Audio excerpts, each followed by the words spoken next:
It's another beautiful day, and it's so good to have you join us on Global Morning today. It is a Thursday, and of course, some people call it a throwback Thursday. But then, I think today we're throwing forward, right? My name is Ramsey Enoch Agbo, and of course, Priscilla is here. Good morning, Ramsey. Good morning, our viewers out there. It's a beautiful day. I don't know why you want to throw forward. There's always a thing about reflecting, right? Yeah, it's important to reflect. There's time for everything. So there's time to throw back, to reflect, to draw the lessons from the past, and then to use it for the future. Well, we've been doing a check, so it's now to the time to move forward. Okay. You know, all the while it's been throwback Thursday. Now we need to move it forward for just today anyway, because I think is generally known as Throwback Thursday. It's good to have every one of you join us on Global Morning today. Yeah. So many things happening in Nigeria. The issue of insecurity is becoming worrisome by the day, despite the fact that we are having interventions from the military. As at yesterday, the army was saying, see, these people need capacity, talking about the Nigerian police force, talking about the Nigerian civil and security defense, you know. And of course, yesterday, everywhere in the media, it was all about Benue State, the killing. During the news this morning, I saw the community and I was like, what do these people want? These are merely peasant farmers, all right? These are not people that even have anything to do with governance. Yeah. So what's the grievances all about? If you're angry for a particular reason, you want to chase them out and take their land. What exactly is the problem? When I saw the video making rounds, especially that of Kwande, you know, I was like, hey, come on. Look at, if you see the kind of houses that is even in that community, you'll be wondering, are this kind of community still exist? This kind of hamlet, I call it hamlet, some form of dispersed settlement, you know, and still yet these people go to strike, take lives, you know. But then there is something we need to seriously address. Going back to the issue of capacity, would it be possible, except for vigilante? I think there should be some form of collaboration with the security operatives and vigilantes, because that community, I don't know if there's even a police post close by anywhere there, you know, because the place is a hamlet. Well, you know, so how, and the way these people strike is a guerrilla attack. They come when you're not ready. Sometimes at night when people are sleeping. So I don't know. What do you think about the issue of vigilante and setting up this vigilante, help them build capacity, you know, train them on intelligence gathering and all of that? Was that here? I mean, the other day we had a security analyst come here to say that even traffic wardens at this point should be trained. Anybody that is at that point of, you know, authority, some kind of authority, it doesn't matter, should be trained. Security in Nigeria now is becoming more of a teamwork than you know, something that would just leave solely to the hands of our security forces. No, they need to, like you have said, it's important right now to, if you cannot get police stations, if you cannot get military men, you know, make tents in villages at this point, then we go to the local security and look for a way to recruit them, look for a way to train them, look for a way to work with them, to synergize with them, because every life matter. It doesn't matter whose life is taken. And one of the reasons why you might seem to, you know, say that these communities are deserted, they don't look like, you know, place that somebody should come and steal. But you know, if you seem to forget how people fight over lands, village lands. Do you understand? So it's more about taking authority over someone's territory. It's more about claiming someone's space. Because where these terrorists go to, they tend to vacate other people that are indigenous of that community. They want to chase them away, and before you know, they make that place their own. So it's about collecting people's lands, it's about collecting people's domain, about collecting people's territory. That is the strategy. The idea is to dominate Nigeria. But we shouldn't allow it to get to this point. At this point, it's looking as if we don't even have help again. Because today you hear that we are collaborating with the military in the US. Tomorrow, the next thing you're hearing of another airstrike. So where is the collaboration happening? Yes, we are saying that they have said that there's, results. But why are we still hearing this on a daily basis? Is that these people are not even scared of the U.S. Army? Because when there is news everywhere that these people are in Nigeria, they are here to collaborate, they're in this village, there is Niger State, they're in something, and the next time you're hearing another one in Benue State.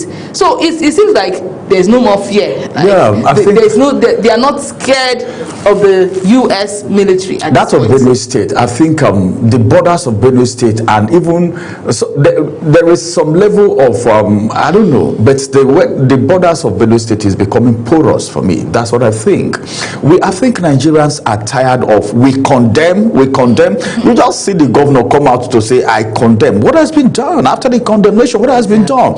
I thought after the Yelwata incident, Benue State was going to be fully secured, every nook and cranny of the state, because you don't know where they are going to come from next.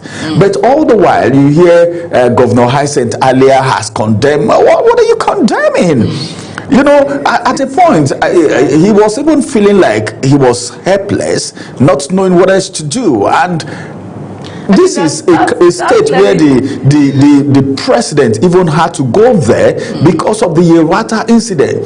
That attracted, in fact, foreign bodies, international bodies, because of the extent of it. But then Benue State is now still safe, lives are being taken. In fact, this one, they said, including the life of a police officer, was also taken. Wow. Meaning there could be a police post there, or maybe a checkpoint while they were trying to get into the village. Wow. But then I think above all, it is necessary to get vigilantes, empower them. Yeah. It's not as if these headers or whoever they are, I don't know who these people are, but then whoever these people are, they are not so powerful. But you are harmless, you are powerless when you are not ready for an attack and there is a lynch on you. Yes. Okay, so I think what they should do is put up a formidable force, train these people. There are young men in these villages who are farmers, they even have hunters. I don't think it's time for Nigerian citizens to look beyond the government and stand up for themselves. Don't depend on the government anymore. I think even a lot of people have said that long ago. It has come to that. You cannot fold your hands and someone comes to take your life. Our government is clearly not. They are trying. According to them, they keep saying they are trying their best. But you cannot live your life in the hands of people that are trying their best, and the best doesn't seem to be working.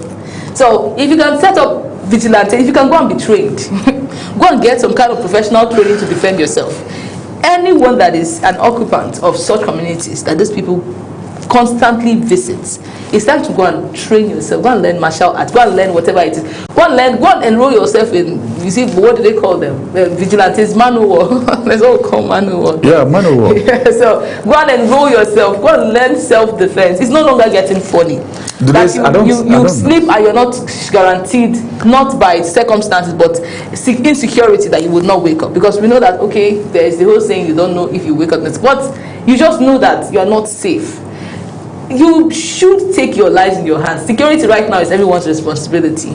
Make sure to do the necessary check before you go to sleep every night. Make sure to guard yourself. If you need to, put an extra measure, you need to get some kind of, cutlass here and there. Self-defense too. I think this is the point that that has gotten to that point where Nigerians stand up for themselves and team up, bring a formidable force, create one. If you don't have one, if you don't have any government aid or formidable force or security post around you, come together and see that you create one for yourself. The local government in your community should liaise with you. You take it up to them and tell them you're protecting yourself. If they cannot help you, help them and tell them how exactly to help you. All right, I think that's very important. Moving away from there, let's look at the directive coming from the federal government. NAFDAC before now said, well, sachet alcohol should be banned totally to avoid youths, especially the teenagers, from having access to it. So the National Drug Agency for Food and Drug Administration and Control suspended all enforcement actions relating to proposed ban on sachet alcohol and 200 millimeter liter PET bottle alcohol product. And this is coming from the government. The government is warning the agency to immediately stop sealing factories, because NAFDAC came up with enforcement, immediate enforcement. But then the federal government is warning that the agency should immediately stop the sealing of factories that produce this sachet water, sachet alcohol, you know, so affordable. Even school, secondary, even primary school pupils can buy and put in their bag and take it anywhere, you know, and take it. But then the directive was contained in a statement that was issued yesterday, just yesterday, in FCT here. And of course, that was done by the special advisor on public affairs to the secretary to the government of the federation. That is George Akume's secretary. But then the issue now is they said for economic purposes, you know, because the economy, you're shutting down factory, what will happen to these people that have invested in all of that? Then looking at economic implication, and the damage it's going to cause to the society, you know, because that is more, some people, I think on one of my programs here, it was described as it is a means of destroying youth, the life of youths, before they even become adults. I don't know if it's only me that notice it. You will see some very, very vibrant youths, but as early, while I was coming out this morning, as early as before 6 a.m., they were already there. You know, at the joint. Yes, at the joint, already there, taking what they were taking, the sachet. That's what they can afford. So they were already there taking it. You know, and these are very young people, and some of them, you see them, you can't even commit anything into their hands. I've met a couple of them like that. There was one they showed me sometimes. They said, this guy is a wonderful bricklayer. But if you see him, you'll be scared of communicating with him because of the way he looks. At a point, when I first got to that area, I thought he was insane. I look at him, I thought he was a madman. All right, because he was so unkempt. He looks drunk even when he has not taken alcohol. So already his system is conditioned such that the alcohol is already working in his system and all of that. So all of these things put together, and the economic implication of the ban on sachet alcohol, you know, is causing a lot of confusion. A lot of people, see, there is a divided opinion right now. Some people are saying, ban this thing. You finish destroying our youth, so are going to be the leaders of tomorrow. Then somebody will say, it's a way of business, so people are making money. And some people will tell you now that, probably these people that sell alcohol have gone to do one or two things. Probably something has exchanged hands and all of that. You know, Nigerians can actually say anything and think outside the box sometimes. So federal government's now coming out to say, well, stop what you're saying, don't ban it, don't ban it. It's posed a lot of questions. If you get on social media, saying it shouldn't be banned. Yes. Okay, I remember when the whole talks about it being banned came up, and right now I'm wondering why the federal government is suspending actions. I don't know why. I understand that we have to look at things from a neutral perspective, right? But in as much as we want to give rights, free rights to people, to businesses and all of that, we must consider our youths, like you have mentioned. This thing is an affordable ill. Yeah, I think it's, I don't know how much, but maybe like 100 naira you may even be able to get. It's an affordable ill to the society. When you make, you know, I don't want to call it a sin per se, but when you make, I'm not saying there should be moderation, right? But when you package something in a way that it can be taken more than once, do you understand? As you look at it as little as if, like, oh, let me just take one, it's too small, and you take another, and you take another. You're taking it as something small. But before you know, you're consuming it in packs. Small. One of my guests said, you give yourself 3 minutes after taking it, no matter how small. Because those ones, some people said they are not well refined. Some people say they are not this. Some people say exactly. so many debates about it. You look down on the capacity it has because you feel like it's small, and you want to keep consuming and consuming and consuming. Before you know, it starts to affect you. Whatever it is that you need to help you think is no longer natural again, and it can. Okay, the thing thinks for you. Sometimes they want to take it to calm themselves down. They want to take it to feel cool. They want to take it to, to perpetrate evil. I have a friend that, she says she's a counselor, and she says whenever she's called to do some kind of counseling, she's a counselor in a school, government school, and whenever she's called to do this counseling, sometimes they give her topics that are very uncomfortable to talk about children. Maybe tell her to do sex education or talk about, how to take care of your body, and you have to be raw with these government school children. You know how they can be.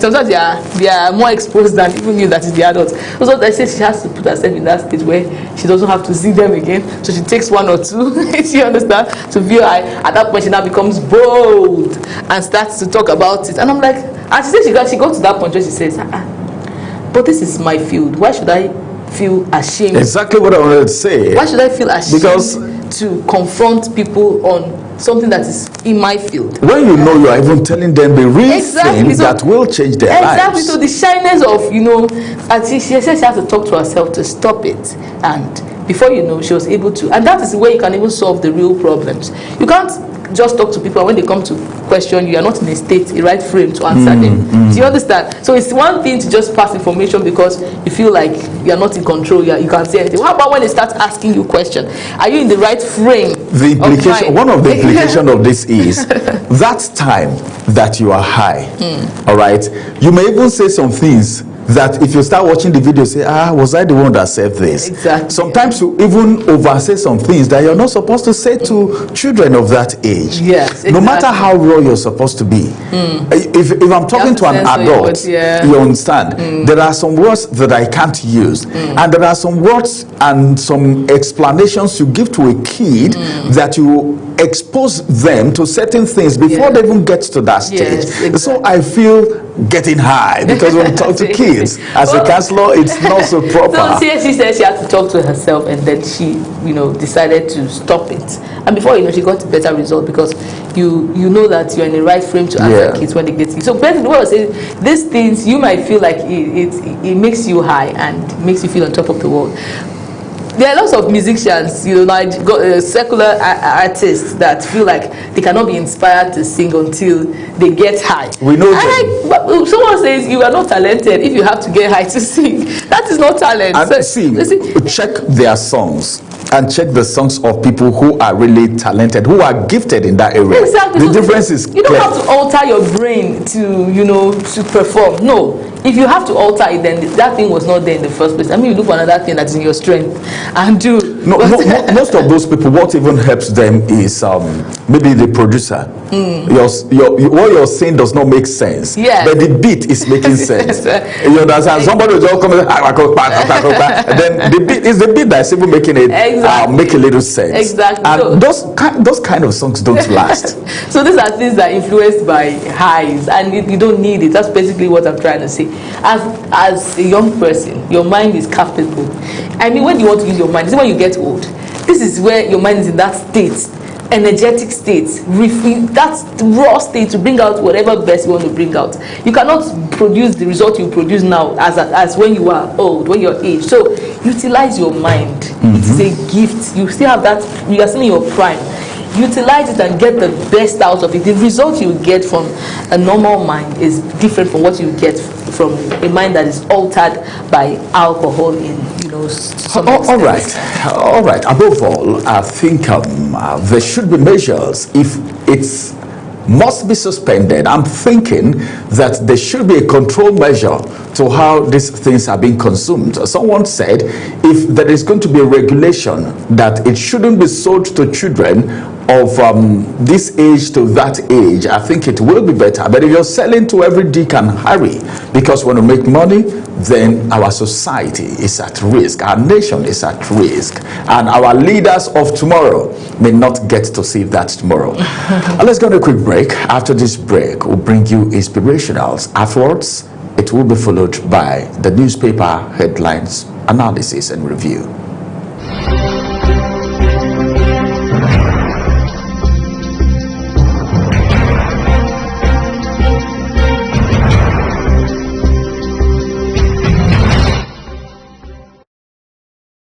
Up with Global Morning, your daily guide to what's happening and making the rounds. We delve into headlines, newspaper reviews, spot-on analysis, policies, current events, real talk, real issues that affect us all. From the latest trends to the debate, every topic, every angle, Global Morning is where it all starts.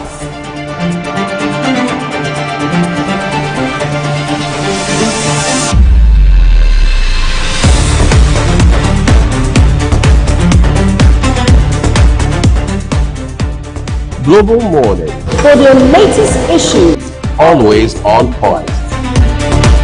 watch Global Morning Monday to Friday, 7 a.m. Saturday and Sunday at 8 a.m. on Global Television.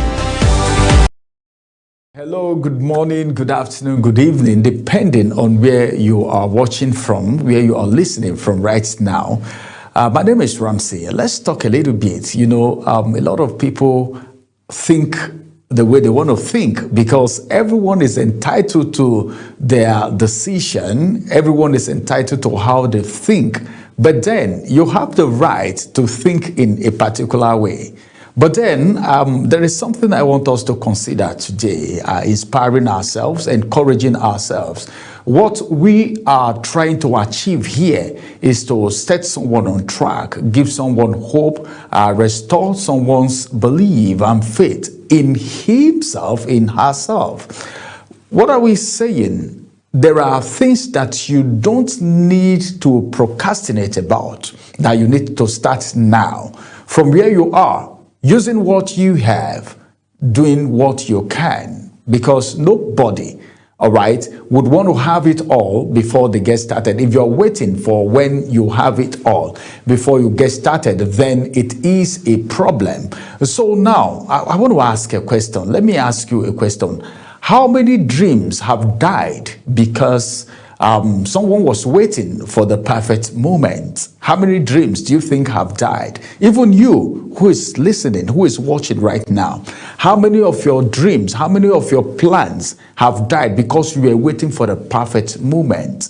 Some will say, I will start when I have the money. Some will say, I will begin when I have the right equipment. Some said, I will take the first step when everything is in place. But when is going to be the time that everything will be in place? These are the questions we should be asking ourselves. But let me tell you something. The truth is this: there will never be a perfect time. The perfect time is now. All right? Arthur Ashe, the legendary tennis champion, once said, start where you are, use what you have, do what you can. He didn't have the fanciest equipment. He didn't train in the best facility, but he had willpower and courage to start whatever he had. You see, greatness doesn't just wait for the perfect time. It doesn't care about perfection. It grows through progress. Every successful person you admire today started small. The difference between them and others isn't the talent, all right? It's the action, the move. Don't despise your humble beginning. Don't mind what people are saying, because people will say so many things about you. Whatever. Someone said his name is whatever. Whatever you do, whatever you say, people must talk about it, whether positive or negative. If you're doing well, people will still criticize you, because some persons will say, oh, because of his affluence, he's behaving like this. If you don't have, some people would still say, where is he looking at? Can't he see his mates? Can't he see what his colleagues are doing? The small things that you are doing in a big way one day will generate you income that you don't even expect. The bottom line is this: you need to tell yourself and say, enough is enough. I've tarried too long in this place, in this position, all right, in this thinking. You know, it's a process. It's a process. Success is a process. First of all, you need to see it in your heart. Then secondly, it needs to get into your head. Have it in your head, or else it will never get into your hand. Number one, it needs to be in your heart, in your head, and in your hand. I call it the triple H. The triple H principle says it must get conceived in your heart first, keep ringing in your head, then it will enter your hand one day. But a lot needs to be doing. It's a process, just like the seed. The seed doesn't grow in just one day. It went through a lot of processes. The gold you see today don't just come out shiny, but then it went through a refining process, a heating process with fire, serious fire. The gold is being heated in serious fire before it's become what it is today. So whatever you're doing, that dream that you have, begin to do something about it. Begin to mix up with people who are going your direction, people who have your kind of dream achieved already, because that thing you're thinking, somebody already has gone ahead to do it. So you don't need to just sit down and be thinking, be procrastinating. The economy is not favorable. Nigeria, this is the country. If I was abroad, well, let me tell you the truth. It's not all about your location. It's not all about your destination, even though these factors play particular roles in your success, in your growth, in your achievement. But you don't need to capitalize on it. All right, and hold yourself back, because by the time you're holding yourself back, someone somewhere is already overtaking you, because the person believed in his or her dream and decided to make a move despite the fact that they are not seeing the staircase, but they believe that their leg will land somewhere. All right. Risk taking is very important, but then if you want to take risk, let it be a calculated risk. Not the risk that will destroy you or claim your life. Any risk you're taking, it should be a calculated risk. If I do this, this is what is going to happen. If I do it this way, this is what is going to happen. But at the end of the day, this is where I am going to land, good or bad. That's how to take risk. You don't just take risk randomly and say, well, whatever wants to happen should happen. You should know that this thing that I want to do is two ways. It's either it happens this way or it happens the other way. But those two ways should be something that you should be able to survive, not that kind of risk that will end you in jail. Then that dream is already dead on arrival. That vision is dead on arrival. So if you want to take risk in as much as risk taking is part of the game, you need to be calculative. You need to put your sense together. All right. And you just need to know that every expert was once a beginner. Everyone started from somewhere, and they are where they are today. It's so beautiful talking with you. It's so nice talking with you in this aspect. A lot of people tell themselves, this is what I want to do. They start and they stop halfway. Some persons start and one thing comes up and they abandon that and rush on the other thing. But the bottom line is this: whatever you want to do, whatever it is you're doing, you should believe in yourself that you are a great man, you are a great woman. But then you need to put God at the center of everything that you do, whatever it is. Allah, okay, is supposed to be in charge. And everything you want to do, don't succeed at the detriment of the other person, because nemesis will not allow that success see the light of day. You might be successful today, but how long is that success going to be sustained? Will you be able to sustain it? Because you did it on a very faulty foundation. A house built on a faulty foundation never lasts. We heard of building collapse at different times. How did it end? because the foundation was faulty. So your success in life, your achievement in life should be on a very solid foundation without you stepping on toes. It's not necessary, okay? Because the plan that God has for you is of good. So do your best and try everything that you can and get started now. Get started now. January, February, March, April, May, June, July, August, September, December, you should be able to sit down and say, yes, this is what I have done. This is what I have achieved. All right. It might not be 100%, but at least 75, 80, 85, 90 is still a very good one. Thank you very much. Have a beautiful time. I want to see you at the other side of success so that we can celebrate together, because the world is waiting for you to manifest your success. Thank you. Wake up with Global Morning, your daily guide to what's happening and making the rounds. We delve into headlines, newspaper reviews, spot-on analysis, policies, current events, real talk, real issues that affect us all. From the latest trends to the debate, every topic, every angle, Global Morning is where it all starts.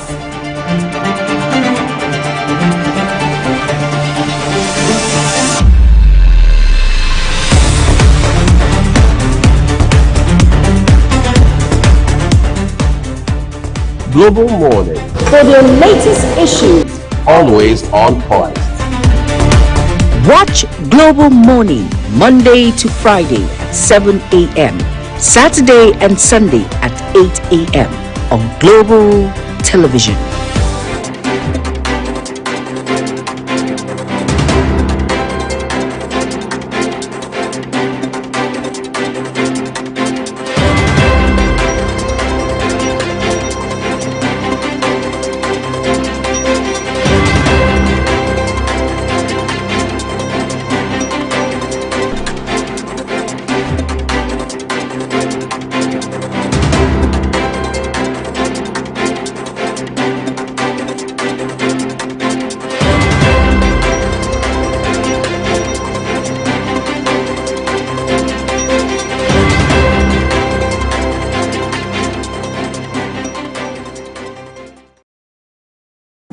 All right, welcome back.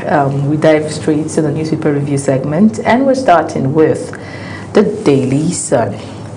On the Daily Sun, first paper beside the nameplate, we have trouble for Miyetti Allah as U.S. Congress pushes for terror organization tag. That's serious. Report: African families on ventilators as economic crunch worsens. Only 10.7% of Nigerians earn above 1 million naira a month. Are you sure they are even up to 10? Are you sure they are? Because you calculate the number of the poor. How many percent are the poor? The poor, the percentage of the poor. I've not really gotten that statistics, but I really doubt that it's even up to 10% of Nigerians that 10.7 that earn 1 million naira above. I'm not under siege, and that's coming from the ACF. Laments rising kidnapping, killing, terrorism in the region. You find details on page 26. Next story: bombs scare at Bayelsa's secretariat. Police arrest one suspect. Wow. Detail on page 4. Senate principal offices Nwaiboin hunger clash disrupt work budget defense session. We saw that video circulating on the internet yesterday, and I mean, should we call it an embarrassment? Detail on page 8. Drama as Abure's LP camp dislodges Usman Group from secretariat. Police have arrested hoodlums who burgled our office, and that is coming from Usman. You find detail on page 27. Finally, we have Dixon urges Harmonization Committee to adopt REP's version of Electoral Act amendment. Okay, detail on page 26. Those are your headlines for the Daily Sun. We go now to the New Telegraph, and Ramsey takes us through that. All right, thank you very much, Priscilla, for those headlines. Let's quickly get through the New Telegraph. Above the nameplate, Nigeria projected to earn $3.9 billion from aviation fuel supplies in 2026. This one says Naira sustains a spike, rises to 148.95 to a dollar. All right, that's 95 Naira, or that's an official market anyway. And as a matter of fact, this one says the big story now, the big story, which is the star story, insecurity is the kicker. U.S. lawmakers introduced bill to sanction ex-governor Miyetti Allah Fulani militia. This is a big one. Well, I was thinking it was really going to happen. U.S. lawmakers introduced bill to sanction ex-governor Miyetti Allah Fulani militia. Well, if you want to know more, just pick a copy of the New Telegraph. This one says we will use FCT, Ekiti, Osun Guba to prepare for 2027 polls. That's coming from INEC. We are waiting because the e-transmission of election results is on the front burner. Let's see if that's going to be test run in these elections. This one says cross-border fraud scandal. U.S. official faces 100 years for helping Nigerian fraudster launder millions. Right? That is to say, that person is a culprit too, because facilitating aid makes that person a culprit. 64% of prison inmates in Nigeria are awaiting trials. That's coming from Controller General of Prison. That is massive. 64% in prison awaiting trials. What's the problem? But why the delay? I think the judiciary needs to do something about that. The federal government should also step into the situation. A deputy whips in war of words during Umahi's budget defense 2027. Why I may be arrested anytime. That is El-Rufai saying. If you want to know why El-Rufai is telling Nigerians that he could be arrested anytime, just pick a copy of the New Telegraph. But if someone said, I could be arrested anytime, then know that something is there. But then, well, let me just leave the rest. You find that out by yourself. Let's move to the next point of call, as a matter of fact, which is the next paper is The Nations. Let's get through The Nations now. Okay, so on The Nations newspaper, we have the first story. Bank of Industry records unprecedented lending to enterprises in 2025. Okay, the star story, alleged religious violation. Kwankwaso faces U.S. sanction. Okay, that's the governor, the ex-governor. Yes, ex-governor of Kano State. Ex-governor Mark ban others on offenders list in U.S. lawmakers bill. Wow. Well, the next story, NNPC. He has no link. Okay, NNPP says he has no link with religious fundamentalists. Okay, you want to read up that story to get yourself acquainted. Details are on page 3. Okay, next story. Lagos inaugurates team to propagate Tinubu's achievement. Why Lagos? Is Tinubu the Lagos state governor? I want to ask, why is Lagos inaugurating a team to propagate Tinubu's achievement? Why are we not inaugurating a team to propagate the governor of Lagos State's achievement? The governor of Lagos State could be part of Tinubu's achievement. It's possible. Okay, that's deep. Let's go to the next story. It's possible. Okay, Ogun sensitizes APC members on president's performance. That's a rider to that. And, okay, Next story, Dangote Refinery attains full restoration optimization of crude distribution units, CDU. Detail on page 4. And those are your headlines for the Nation newspaper. Let's go now to the Daily Independent. All right. These are the headlines from the Daily Independent for you this morning. Let's begin from the top of the paper. Above the nameplate, ACF decries worsening terrorist attack in the north. This one says that $21 billion capital inflow shows investment push paying off. This is coming from the minister. And this one says defense budget delay may impede fight against terror. This is coming from the Senate. One writer to that story, stabbing AG office of funds fuels corruption. The reps is still saying that details you can find on page 6. No government order to suspend sachet alcohol crackdown. This is coming from NAFDAC. NAFDAC said there is no government order. So how did it appear on the news in the national dailies of yesterday? So these are some of the things. So NAFDAC is coming to do a disclaimer that whatever you see, maybe the federal government or the government should also speak if they really are trying to suspend it. All right, but NAFDAC is coming to say, well, factories, you think you've succeeded, you'll scale through? Never. We are right there. The NAFDAC is saying, well, there is nothing like the federal government saying they should suspend the ban on sachet alcohol. All right. ADC warns against loopholes in electoral amendment bill. That is coming from an opposition. I may be arrested soon. This is coming from the former governor of Kaduna State, Nasir El-Rufai. You know, so many things, there were cases, issues that stopped him from emerging as one of the persons that were supposed to work with the All Progressive Congress as a minister.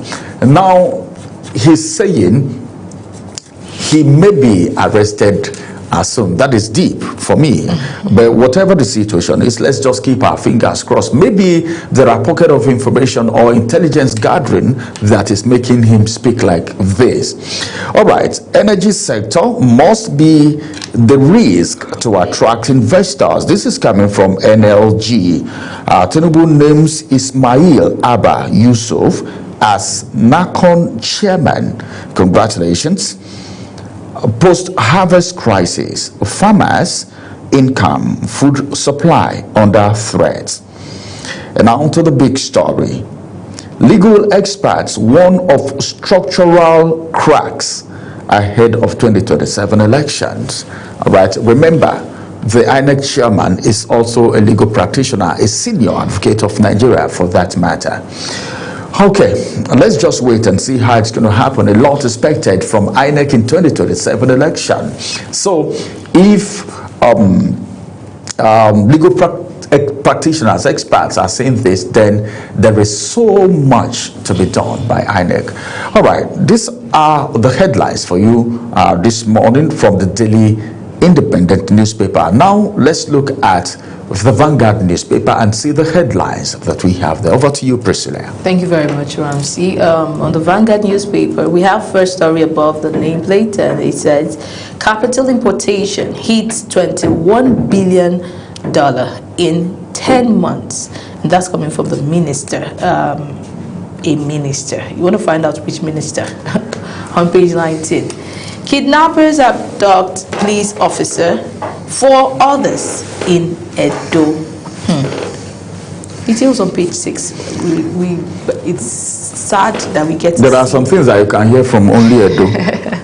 Yes. No. It's a general problem in Nigeria right now. It's not an Edo. Kidnapping a police officer that is supposed to protect other people that are being kidnapped, go in search of people kidnapped. Well, police officers are being killed in other parts Probably of they might not even be on duty, maybe from their home, but they are police officers. But then you still want to talk about the activity, the the capacity of these police officers, like it was being said yesterday by the CDS, well, we pray to get to this soon. We pray so too. Dangote refinery hits 650,000 BPD capacity. Interesting. Detail on page 19. Makoko demolitions. Fate of 1,000 school children hang in the balance. Details on page 21. To the Star story now. U.S. reps propose visa ban on Kwang Kwaso, Miyati Allah, others. Some riders to that, as U.S. lawmakers present bill on Christian religious persecution in Nigeria, seek terrorist designation for Fulani militias. We are shocked, will respond at appropriate time. That's coming from Kwankwasia movement. Kwankwaso caught in the web of international hypocrisy, blackmail. That's coming from NNPP. You find that detail on page 5. That is a signal to interesting times ahead. Okay. The Mahi vows to resign if Abuja Kaduna Kano Road project fails quality tests. This is what we should I think I love this. Like I see. I'm loving this. Let all the ministers, the House of Rep members, the senators go carry out constituency projects and come tell us same thing. I will resign if it doesn't work. But this should not be some form of mind game anyway. I know. Journalists will follow it. This is not the time to joke with words on Sunday. This is not an era to joke there with is words. Power in words. Everyone is out to look at what you say. They say, some people will say chakam it, right? We have snapped it. Road infrastructure in Nigeria, in this administration, I think we can give it to them as it has to do with road infrastructure. They are trying. Look at the Makodi. Yeah, you are talking about Makodi now. I know you are speaking from a personal experience. Yes, that's a road I've applied. Even the Enugu, Nsukka, a lot of roads. People were stranded in December at the Kogi road. You seem to have forgotten. There are roads that are under construction, and because they are under construction, it hinders movement, the pace of movement. So that could also be a factor. The local axis has been like that for and I don't know why it is still now. But we can also give it to them in other parts. But we want transparency, right? But has it not been fixed? Is work not going on in Kogi Lokoja Highway? Well, we will only know during December how effective the work. He has said we should check him out. Not just that of Kaduna or Abuja Kaduna alone. All other roads in Nigeria. Okay, so he's ensuring that the Kaduna, and there's something about why is he particular about. Anyways, let's not go. No, when you say jumping into daylight, there is something. It's after something or something. Because it's particular about the Kaduna Kano project road. Why not say that about other parts of the country? If I may ask. Well, maybe that could be the test that will initiate the idea of testing every other. We want quality across the country. That's what basically what I'm not just Kaduna Kano Yes, road. we want quality roads across the country. So you're saying if every other one is not quality, no problem. But this one is not quality. Why are you giving a clause to just this one? Say if every road I fix is not quality, hold me accountable. That's what we want to see. The Minister of Works. Yeah, so next story is on insecurity, poverty worsening in North. ACF raises alarm. You find details on page 15. Senate demands full implementation of defense budget, warns against delays. Okay, detail on page 9. Go Nigeria urges deeper democratic reform beyond elections. Detail on page 15.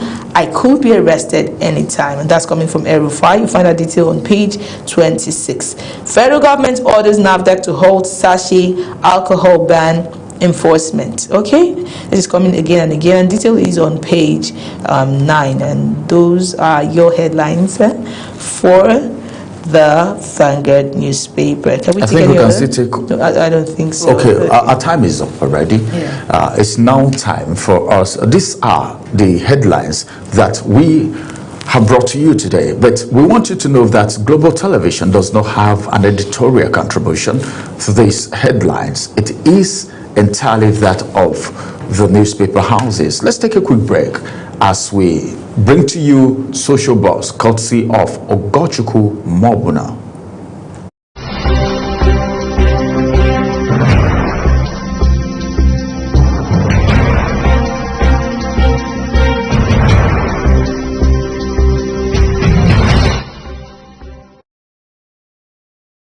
Up with Global Morning, your daily guide to what's happening and making the rounds. We delve into headlines, newspaper reviews, spot-on analysis, policies, current events, real talk, real issues that affect us all. From the latest trends to the debate, every topic, every angle, Global Morning is where it all starts.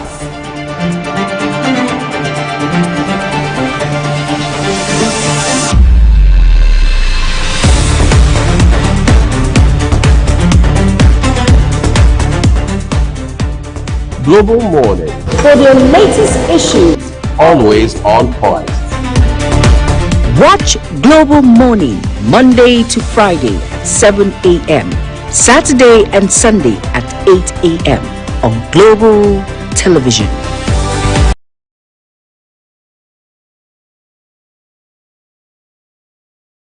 When social media speaks, we'll listen and we'll bring you the extra.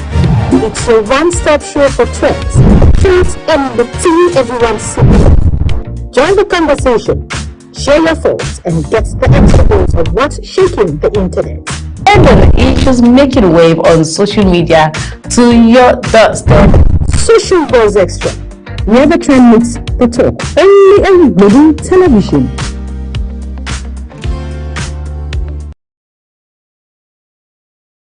Good morning, Nigerians, and good morning, viewers all around the world. It's time to look at what's buzzing on social media today on Global Television. And of course, on Global Morning, we're looking at buzzing issues on social media. And this one is from Reno, the ambassador designate, which is Reno Omokri, shades Peter Obi. The last time, according to him, he said the last time a Nigerian leader paid a state visit to the United Kingdom was in 1989, when President Ibrahim Babangida was hosted by Her Majesty Queen Elizabeth II. 37 years later, President Bola Ahmed Tinubu has broken the jinx and will, God sparing his life, be paying a state visit to the United Kingdom along with the very respected First Lady Remi Tinubu, where he will be hosted by His Majesty King Charles III from Wednesday, the March 18 to Thursday, March 19, 2026. He went ahead to say, oh, and by the way, the last time a Nigerian presidential candidate was detained in England was on Good Friday, April 7, 2023, when Peter Obi was held at London's Heathrow Airport. What an irony. President Tinubu goes to London for a celebration, while Peter Obi goes there for detention. Now, these are the things we're talking about today. Of course, we have comment, because some people feel like this thing, why are we talking about things like this when we have other pressing issue? Why is Reno bringing up issues like this? We think it's a shade and it's not supposed to come up. Well, we are going to be taking some comments as regards this topic, and the first comment is coming from Mustafa. He says, what a joke. What are we doing to ourselves? Establishing, a radio station. He said so much about that. Say Tinubu and for the rest of the people, our forefathers never engaged in that manners. All right. Okay, concerning this particular tweet from Reno, Reno was all about shading people.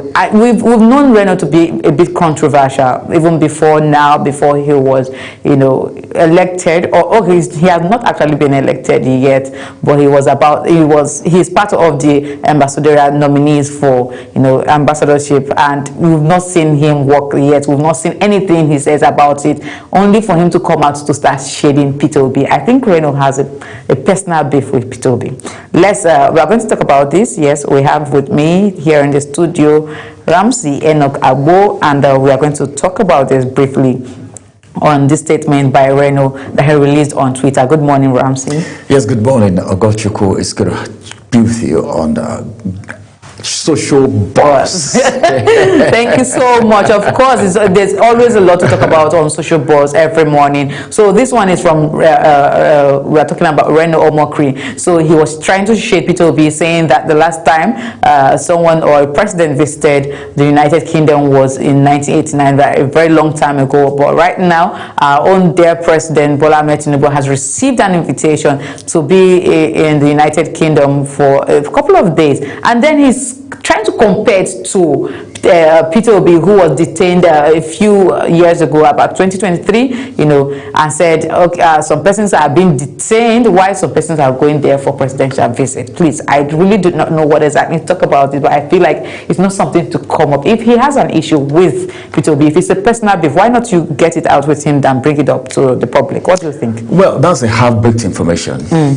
You told us, all right, you gave a background. He gave a background. Reno gave a background of the president, why it was IBB that visited some years back. Then Tinubu is going now under what ground and all of that with the wife. He should also tell us what transpired at the Heathrow Airport back in 2023 and how long was the detention and what really happened. But then I think seeking relevance on social media for me does not make sense. If you want to really make sense and impact lives positively in real time, you know, and of course picking on people. This is the same person that some Nigerians will tell you, well, this is a two-faced person. The same administration you said so many things about, you're now changing hands, or changing what you have said, you know, to actually get into the same administration. Maybe because of the cake and bread that would be on the table and all of that. If you don't like a particular person, if you want to talk from the place of opposition, what you're saying, because the reason why I'm saying this is because it's a wider world. You don't know what will happen tomorrow. Definitely. You know, so let it not be that people will not look at you as this is the kind of people who generalize based on your antecedents to conclude that this is the kind of person this individual is, and that alone can deprive that personality from certain benefit or privileges in the nearest future. What happens, all right, if peradventure this same Obi becomes the president of this country someday?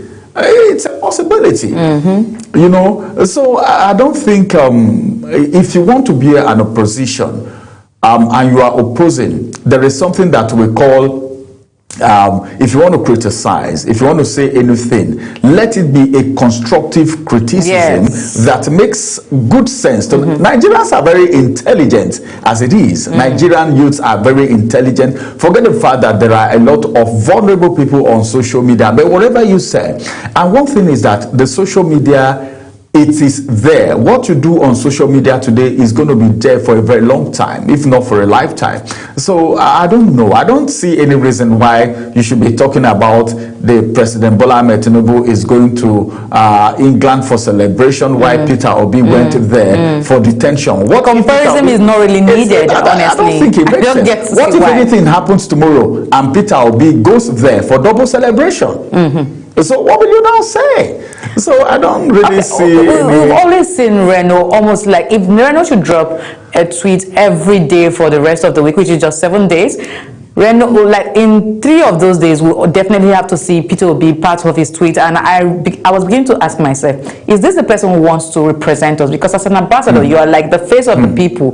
You are the mouthpiece of the people. You speak for the people. So is this the person we want? Because at this point, I feel like if you have been nominated, then you should use your platform very well. Reno has a large audience on Twitter. He has a large audience on social media. Then use your platform very well. Try to let us know what exactly you would do. If you follow Reno very well, you know that he keeps shading people, and you ask yourself, is this how opposition behave? Like you said, let it be criticism. Like if you want to criticize, sir, I beg your pardon, let us know that you are criticizing for, it's going to be like you are trying to teach the other person something, not that you're trying to bring the person down. You are shading the person, you don't want the good of the person and all of that, and the person will be asking themselves, what exactly have I done? If you have any issue, Reno, with Peter Obi, please, why not you sort it out amicably the way it should be? Yes. You know, at this point, as an ambassador, I don't expect things like this. Yes, Ogochukwu, you said something very vital now, because he's an ambassador designate.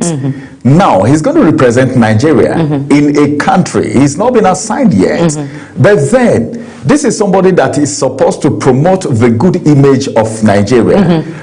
Painting a Nigerian citizen black, does it promote Nigeria as a country? It doesn't. So these are some of the things we should be looking at. You know, some of these offices are very sensitive. Forget about the fact that some things are being truncated so that certain things have its place. But then, I think it's not so good for Yes, Reno, you should know that power is transient, and it could be you today and it could be someone else tomorrow. All right, that's all we have for you today on the program Social Buzz here on Global Morning. I'll be leaving you in the hands of Priscilla and, of course, Ramsey Enoch as they usher us into the discussion section of Global Morning. Until I come your way next time, please stay with us as Global Morning continues. I am Ogochukwu Mobno, and good morning once again, Nigeria.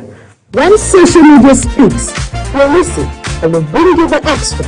It's your one-stop show for trends, and the tea everyone sees. Join the conversation, share your thoughts, and get the extra dose of what's shaking the internet.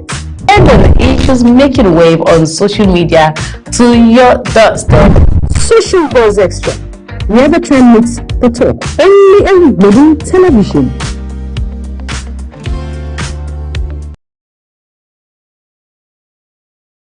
Wake up with Global Morning, your daily guide to what's happening and making the rounds.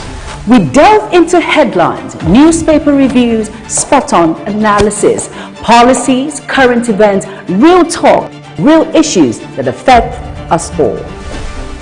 From the latest trends to the debate, every topic, every angle, Global Morning is where it all starts.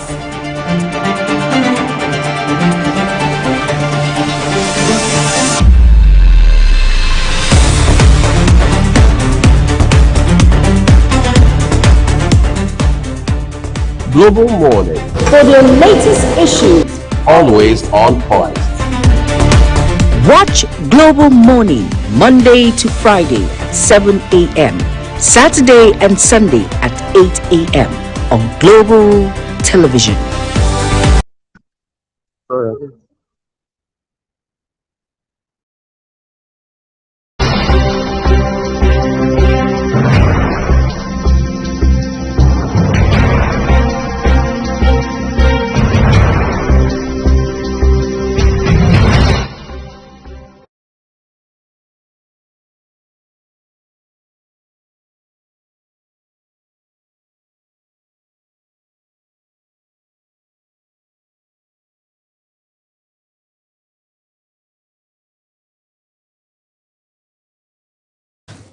Thank you very much for still being here with us. Right now, we are started with the first conversation of the program.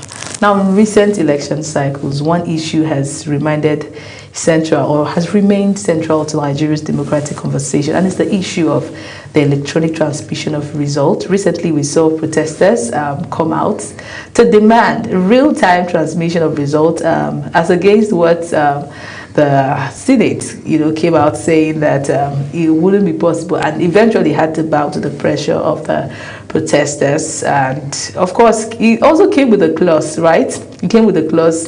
It came with an option. So the Senate eventually said that yes, we will transmit results electronically, or provided that network is stable. In a case where there is no stable network, they go ahead with the Form E8 to, transfer. So transmission versus transfer of results has been the point of contention.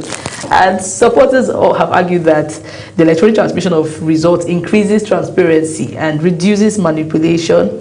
build public trust. And critics have also raised concerns around, infrastructure gaps, security, cybersecurity risk, hacking threats, and network, which is the major reason the Senate, the House of Reps, delayed in making this possible. Beyond the politics, there's a deeper technical question to ask. Is Nigeria truly ready for electronic transmission of results? We tried it in 2023. There were talks about or around how networks failed, and eventually some polling units had to revert to transferring results. So today we want to talk about all of this from a cybersecurity standpoint, from a cybersecurity perspective. Do we have digital infrastructure to enable this encryption system, network security, and cyber defense architecture to protect election results from compromise? Today we'll examine this issue from strictly professional perspective and a technical lens. And joining us is Emmanuel Chukwuka Awele. He's a cybersecurity expert who will help us understand the risk, the safeguards, and the realities of electronic result transmission in Nigeria. You're welcome to the program, sir. Thank you. Good morning.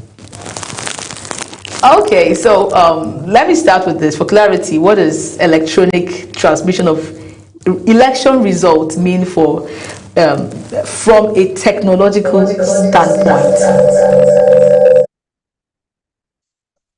Okay, so it's just opposite of what we are used to.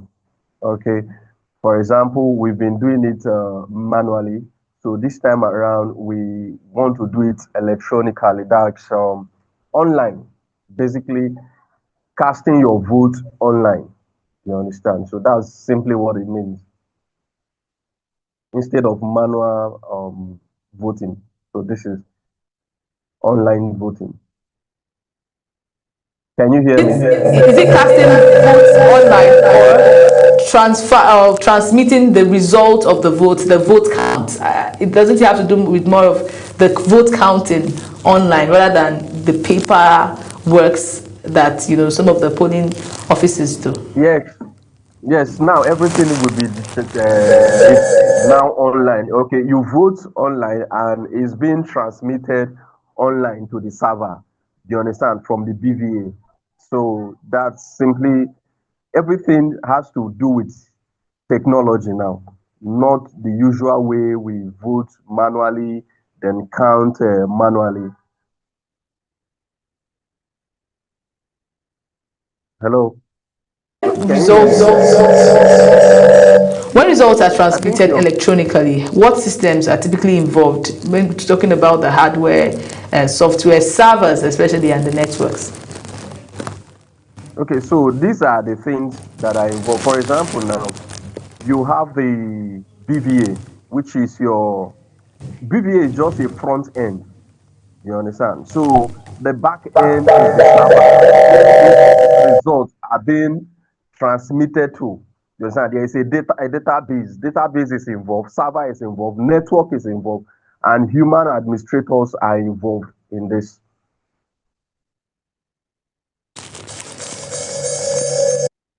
So, what would you say? Do you think Nigeria is ready for an electronic transmission of results? If a lot of people, we saw protesters come out in Abuja to say we need free and fair election, and it's part of the reasons why elections get rigged. When we do the whole traditional model, the analog model, politicians usually find a way to manipulate results. That is, and eventually elections get rigged. So, do you think this is a good initiative?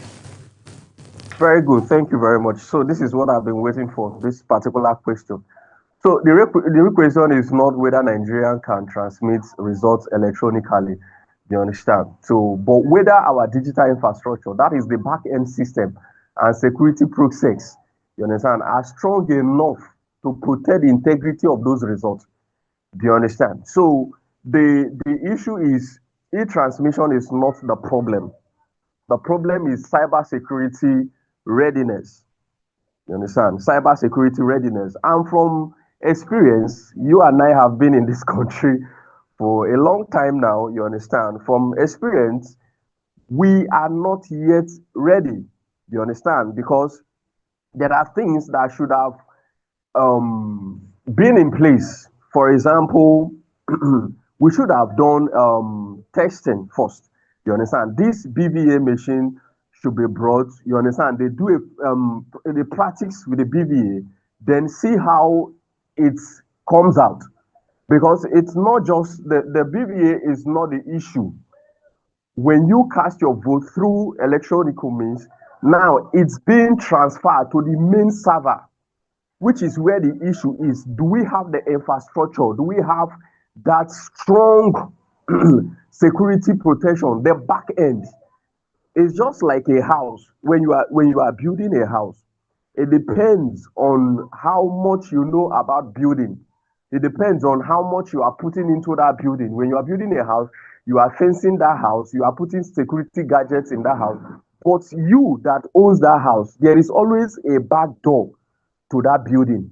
You understand? So, and you know, hackers, this is a simple way, and this is a simple thing for hackers. They can always go to the back end, you understand, and manipulate that result. You understand? Which I believe Nigeria is not really ready for this, because another thing there is DOS. Now, DOS attack can come in place. DOS, that makes a denial of service. You understand? Which will not cause network problem. And once there is network problem, delay in transmission of this result, tension is already rising. You understand? So before you know it, we fall back to the manual process, which was not the initial plan. Then everything can be compromised easily.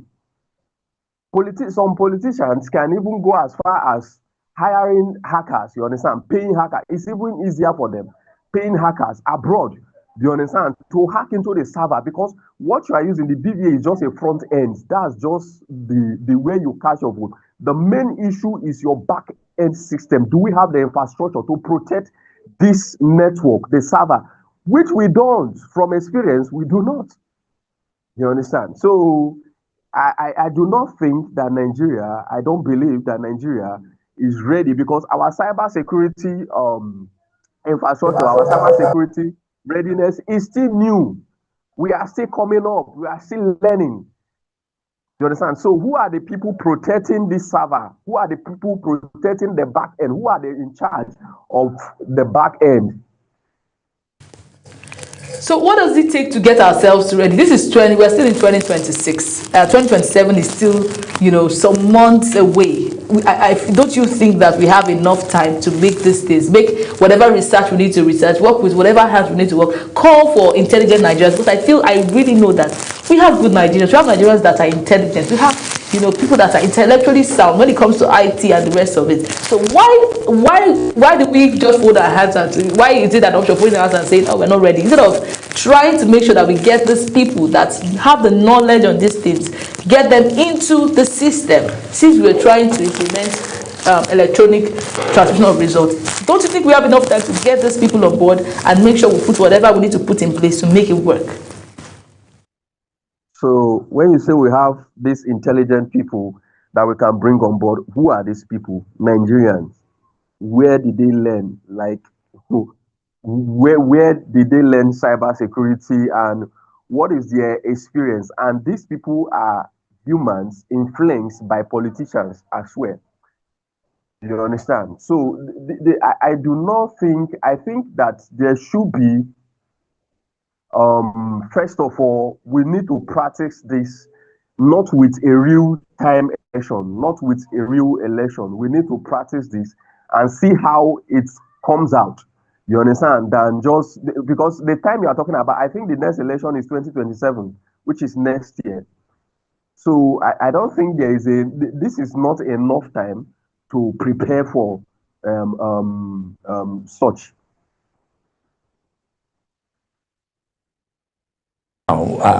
So I think we still need enough time. At least we need 2, 3, 4 years to practice this. You understand? Get everything involved. You understand? Before we can say we want to cast our votes electronically. All right. Let me ask you a question now, Emmanuel. Now, from all indications, you seem not to be in support of the e-transmission of election results. And your point is that Nigeria is not mature, all right, enough for that. So as an expert, as a cybersecurity expert, as a tech expert now, what do you think can be done? Because from all indications, with what happened with the Beavers in 2023, by now we should have worked towards ensuring that e-transmission is a reality, looking at what happened in 2023, the experience.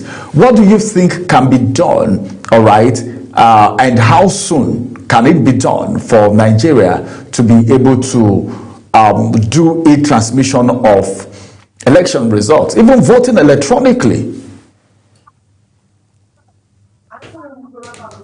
Okay. I think first of all, we have countries that practice the same way of voting, right? Hello, can you hear me? Yes, we can. Okay, so I believe we have nations that practice the same system of voting. Now, the first thing we need to do is, first of all, we need to we need to secure our servers. We need to build a system that can be trusted. You understand? And this takes time. It takes money and time. We need to build a system that can be trusted. We need time to study the procedures, the process. You understand? Before we can bring it, you understand, into practice. So, but it just came up this year, and Nigerians are saying that they are protesting that we want to go, we want to vote electronically, and we want it to take effect from next year, which is the next election. It doesn't work that way. Nigeria needs time. You understand? The Nigeria needs time to practice this, to put those facilities in place. Okay. So if you're saying that this cannot work, what is your own, as a Nigerian, as a concerned Nigerian, which I think you are, what is the way forward to having a free and fair election? At least if you can adopt a little from the tech and the cybersecurity angle to it, what is that way forward? Even if we eventually would have to use the whole from E8 and all of that, what is the best way to secure our votes? Okay, so what? Sorry, I'm not okay. The e-transmission of our vote would have been the best. You understand? So, which is transparent. Now, the major issue we are having is as a result of, because of our past experience, we know where we are. You understand? We know where we are digitally. We know where we are when it comes to cybersecurity. We know where we are. Now, this would have been a very good process. You vote, you cast your vote, and you can see where it goes to, you understand? And nobody, if it's a way that nobody can have access, you understand? If we are able to protect, you understand, our server, the back end, that nobody can have access to compromising it, you understand? The database has to be secured, you understand? The backend infrastructure results, because the backend infrastructure can be delayed, can be compromised, suppressed, touching without even touching the polling unit. You understand? So the best way for us to secure our election is to first of all practice. The previous way we have been doing election it's not free and fair election. You understand? But I believe that can still go on for now, while we study, while we practice with the e-transmission, you understand, which will take us time. You're so mindful about the time it's going to take. We have experts like you in Nigeria, and you are a Nigerian. What do you think of collaboration? Because it is possible, all right, to get experts to do this, experts like you, like we're talking about cyber security now, to secure the cyberspace, then everything that needs to be done can be done, whether you like it or not. No election in Nigeria can be conducted without the use of tech, because even laptops are being used, different things are being used that are technologically inclined, that you must use for these elections to be successful. As it is right now, what do you think about the place of collaboration? Because I'm saying this because during BVAS, we were told that experts are going to handle it. And these are experts that were trained, all right? So what do you think about the place of collaboration, bringing in people that can do this? Then we do a test run, something like a mock, like we have the FCT election now. The area council election, yes. Maybe other by-elections that may happen before the 2027 election. Yeah. So what do you think about collaboration with experts? Okay, so that could work. These are the things that could be put in place. I don't know if you can hear me. Can you hear me? Okay, so the first thing is independent cybersecurity audits. Do you understand? Real-time securing monitoring and multi-layer access control, tamper-proof audits. Now, these things are mentioned in post-election digital forensic. Before the election, there should be a digital forensic. You understand? On the platform we want to use. Transparency in texting and reporting. You understand? So these things has to be, this thing has to still be on trust. You understand? Because it is human. It is professional. Like you said, professionals like me, it is still these professionals. These people are humans. They are Nigerians. And we understand, I don't want to be so negative, you understand? But we understand how corrupt the system is, even the people. Do you understand? The way I see it, most people are easily bribed. You understand? If not, okay, if you put independent cybersecurity audits, real-time securing monitoring, it is people that will be on these stages. You understand? Multi-layers access to the server. You understand? Post-election digital forensic. Before the election, there should be a digital forensic on this. You understand? And after election, you understand? To see if there was a manipulation. If there was any trace, you understand, of glitches, anything that happened, if there was any trace, penetration testing on this server after election, to see if there was any hacking, if there was any penetration on those server, this is one way we can actually make it work. After the elections, if we want to ascertain whether it is a free and fair election, we have to also screen the results and the process in which the results came in. It's not just about accepting an electronically transmitted result. There needs to be a screening to make sure that that result was not compromised from the end. Yes, there has to be an independent cybersecurity audit. You understand? That has to be conducted from the BVA. The BVA is not a problem. You understand? To the server. The server and the back-end system, it has to be looking, it has to be audited. You understand? And before, even during the election, there has to be a real-time security monitoring by experts. Do you understand? Experts in cybersecurity that will monitor the procedure as people are casting their vote. You understand? They are monitoring to see if there is any glitches, any DOS attack. You understand? That's a delay or network attack. Do you understand? So these are the things that has to be monitored. You understand? Forensic, digital forensic, to see, okay, if there was any manipulations, you understand? Altering of the results.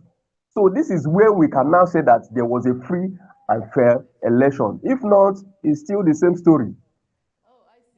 So it's not enough to have the election transmitted electronically. I think it's an issue of having Nigerians that are not just, it's an issue of corruption, dealing with corruption first. But then, what if, Emmanuel, what if we get experts from outside who are not Nigerians? So how our country, our leaders, are they willing to get an indie? Because at the end of the day, they might say, okay, let us get somebody, let's appoint someone. You know how it's done. But it's independent electoral commission. So we can also get independent technicians. If we want to go that route, we can also get independent monitoring team, just like we have foreign observers, all right, to block these loopholes as experts.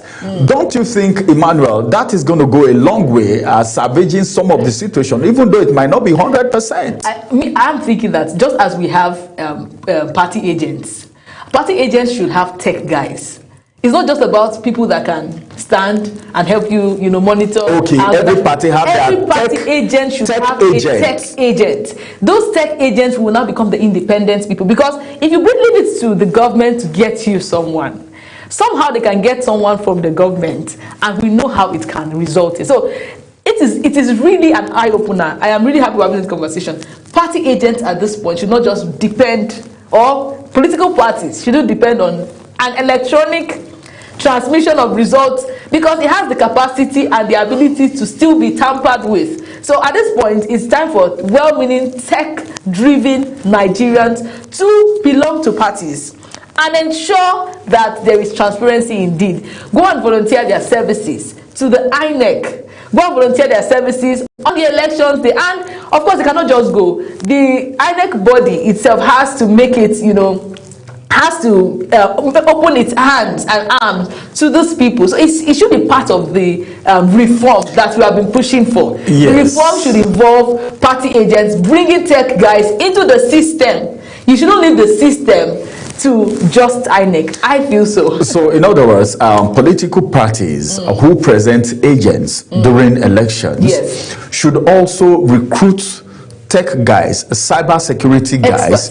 all right, experts that will be monitoring on the cyberspace on their behalf. All right, so that nobody hacks into the system. Nobody hacks, because it shouldn't be done by one person alone. No, every party should have a representative. Exactly. Just the way we have them during the manual stuff. And if they are well taken care of, I don't think they would compromise. But because I know the manual ones, there are some political parties that just have agents. Yes. They know they are just participating in this election. Their name is just on the ballot box. They know they are going nowhere. Yes. So such agents could be brought over. But then, if we have real time, like if we know this battle is between these three political parties, anyone may emerge. The cyber guys there can be heavily taken care of while they protect and secure the cyberspace. Emmanuel, what you are saying, does it make sense to you? Sincerely, I wish the Mrs. Priscilla, I love that statement. I wish the world, I wish Nigerian government can hear this. Do you understand? You just made a very valid point. It's simple as that. If every party, the way they have party agents, can recruit, you understand? It doesn't matter. Even paying good tech guys, cyber security experts, you understand, that can be, you understand, in the INEC, their server, you understand, to monitor. They will be given access to monitor the server, you understand, to see transparency. That would have been the best. That would have been the best. So as a result, it's being transmitted from the BBAs to the server, to the back-end system. They are seeing it. Do you understand? They are seeing it. And that is just the only way we can now say that a election was truly free and fair. Do you understand? And sincerely, we have good cyber security experts, though most of them are not in Nigeria because they don't pay well. Do you understand? So most of them are abroad. You understand? So which they can, if they even call for them, I'm sure there are so many of them that will want to volunteer, you understand, to monitor the server. I believe that because a lot of Nigerians want free and fair election. We are tired. Since we were born, we have been struggling with this thing. Do you understand? So if every party could have their cyber security experts that could run a digital forensic, transparency in texting and reporting, you understand, tamper-proof audit logs, do you understand? Because they're logging into the server to check, to audit that proof of logs. Do you understand? That it was not logged in from outside this country. Do you understand? And the layers, multiple layer access. You understand? It will be hard to breach. You understand? Then real-time monitoring. You understand? By this expert from different parties. That would have been the best. But are we ready? Are we ready for that? That's the thing. I wish everybody could hear this. I wish. That everywhere in Nigeria that is listening to this now would know how to channel their voices, because it's not enough to come out and cry and protest saying we want electronic transmission of results. How ready are we? What are the details? What knowledge do you know about? What do you know about electronic transmission of results? How are you equipping it? Like Emmanuel said, it's not just about the machine. We need, the whole thing happens in the INEC office. The server will be built there. Do you understand? It's not in the polling units. But first of all, you need to be hungry before you think of what do I eat. Yes. You understand? Yes. So first of all, we need to accept that we now want to transmit election results electronically. Yes. Then we'll start thinking of how would this be done. Yes. So the Nigerians saying, no, this will help us. If it has been accepted by the Senate and every Nigerian and the government, then we'll start thinking of how this can be done. Well, then the issue of it being done such that elections will be free and fair. If not that we're talking about this topic now, we won't come up with this. So by the time it has been accepted, then we'll begin to think of how it can be done. Where have they succeeded in doing it? Who do we need? Parties, are you ready to put money into it? Because it is not 1 naira 2 kobo. But do we have people who are ready to go this route? That's it. I'm saying that it is timely to raise all these concerns, because when we talk about electoral reform, anything that is not sealed now as a law and is not put as a law, you cannot use it on that day of elections. You cannot talk about it tomorrow. Do you understand? Yes. So as we are crying for electronic, okay, that has been answered. Now, this cry we should hear from Nigerians is, can we have a reform that includes party agents to, be given access to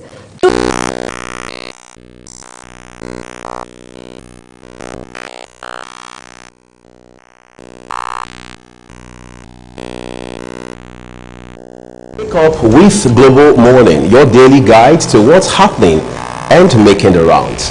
We delve into headlines, newspaper reviews, spot-on analysis, policies, current events, real talk, real issues that affect us all. From the latest trends to the debate, every topic, every angle, Global Morning is where it all starts.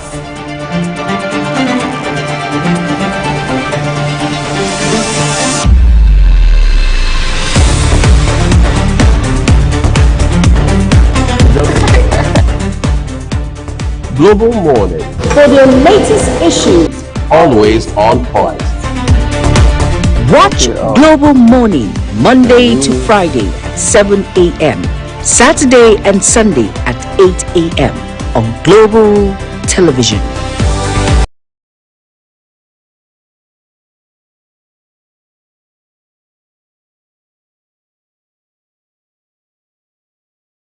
Wake up with Global Morning, your daily guide to what's happening and making the rounds. we delve into headlines, newspaper reviews, spot-on analysis, policies, current events, real talk, real issues that affect us all.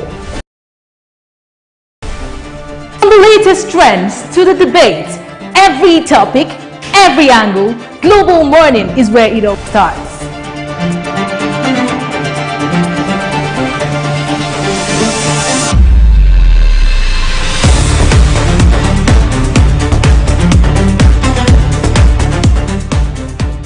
Global Morning, For the latest issues, always on point.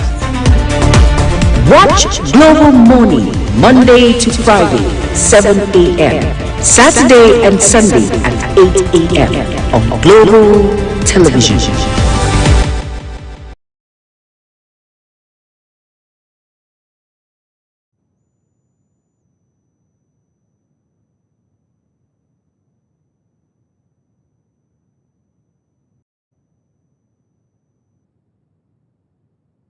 Wake up with Global Morning, your daily guide to what's happening and making the rounds.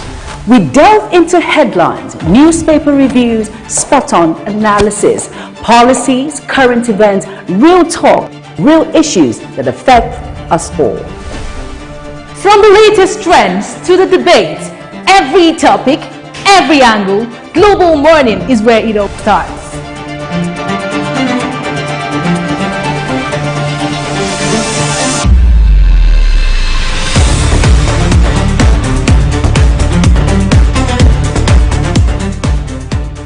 Global Morning, For the latest issues, always on point. Watch Global Morning Monday to Friday at 7 a.m. Saturday and Sunday at 8 a.m. on Global Television.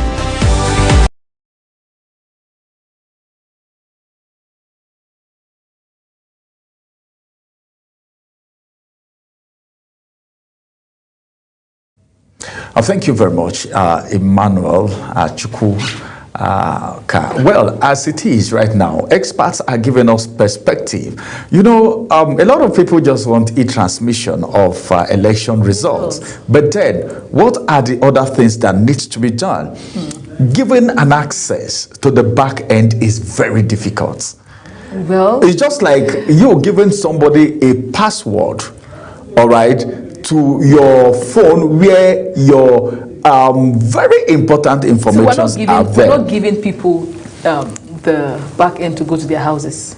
No. If you give somebody access to the back end, in a minute, we're going to have less than a minute, things can happen. We're going to have an INEC tech, if we have any, a tech person, a cybersecurity expert leading the team at the forefront. And that is my suggestion though, and I think this is the only way it will work, right? Party agents, if we really say we want free and fair, if we're going away from paper, like if we have like 10 party agents, they should all have access to the back end. Let's say there's a room. Do you understand?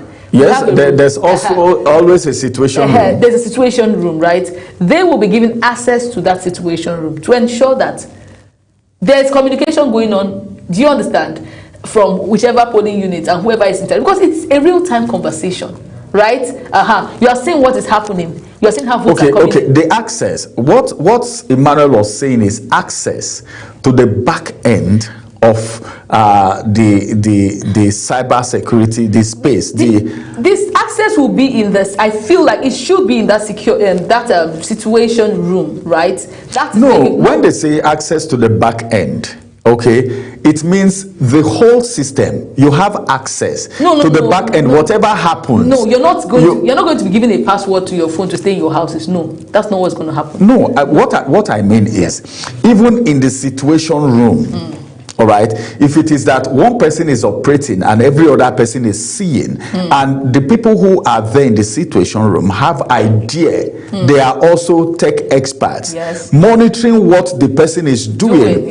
All right, they can unanimously say, block this place. This is somebody trying something here. Block this place. Block this place. Block this place. It will be fine.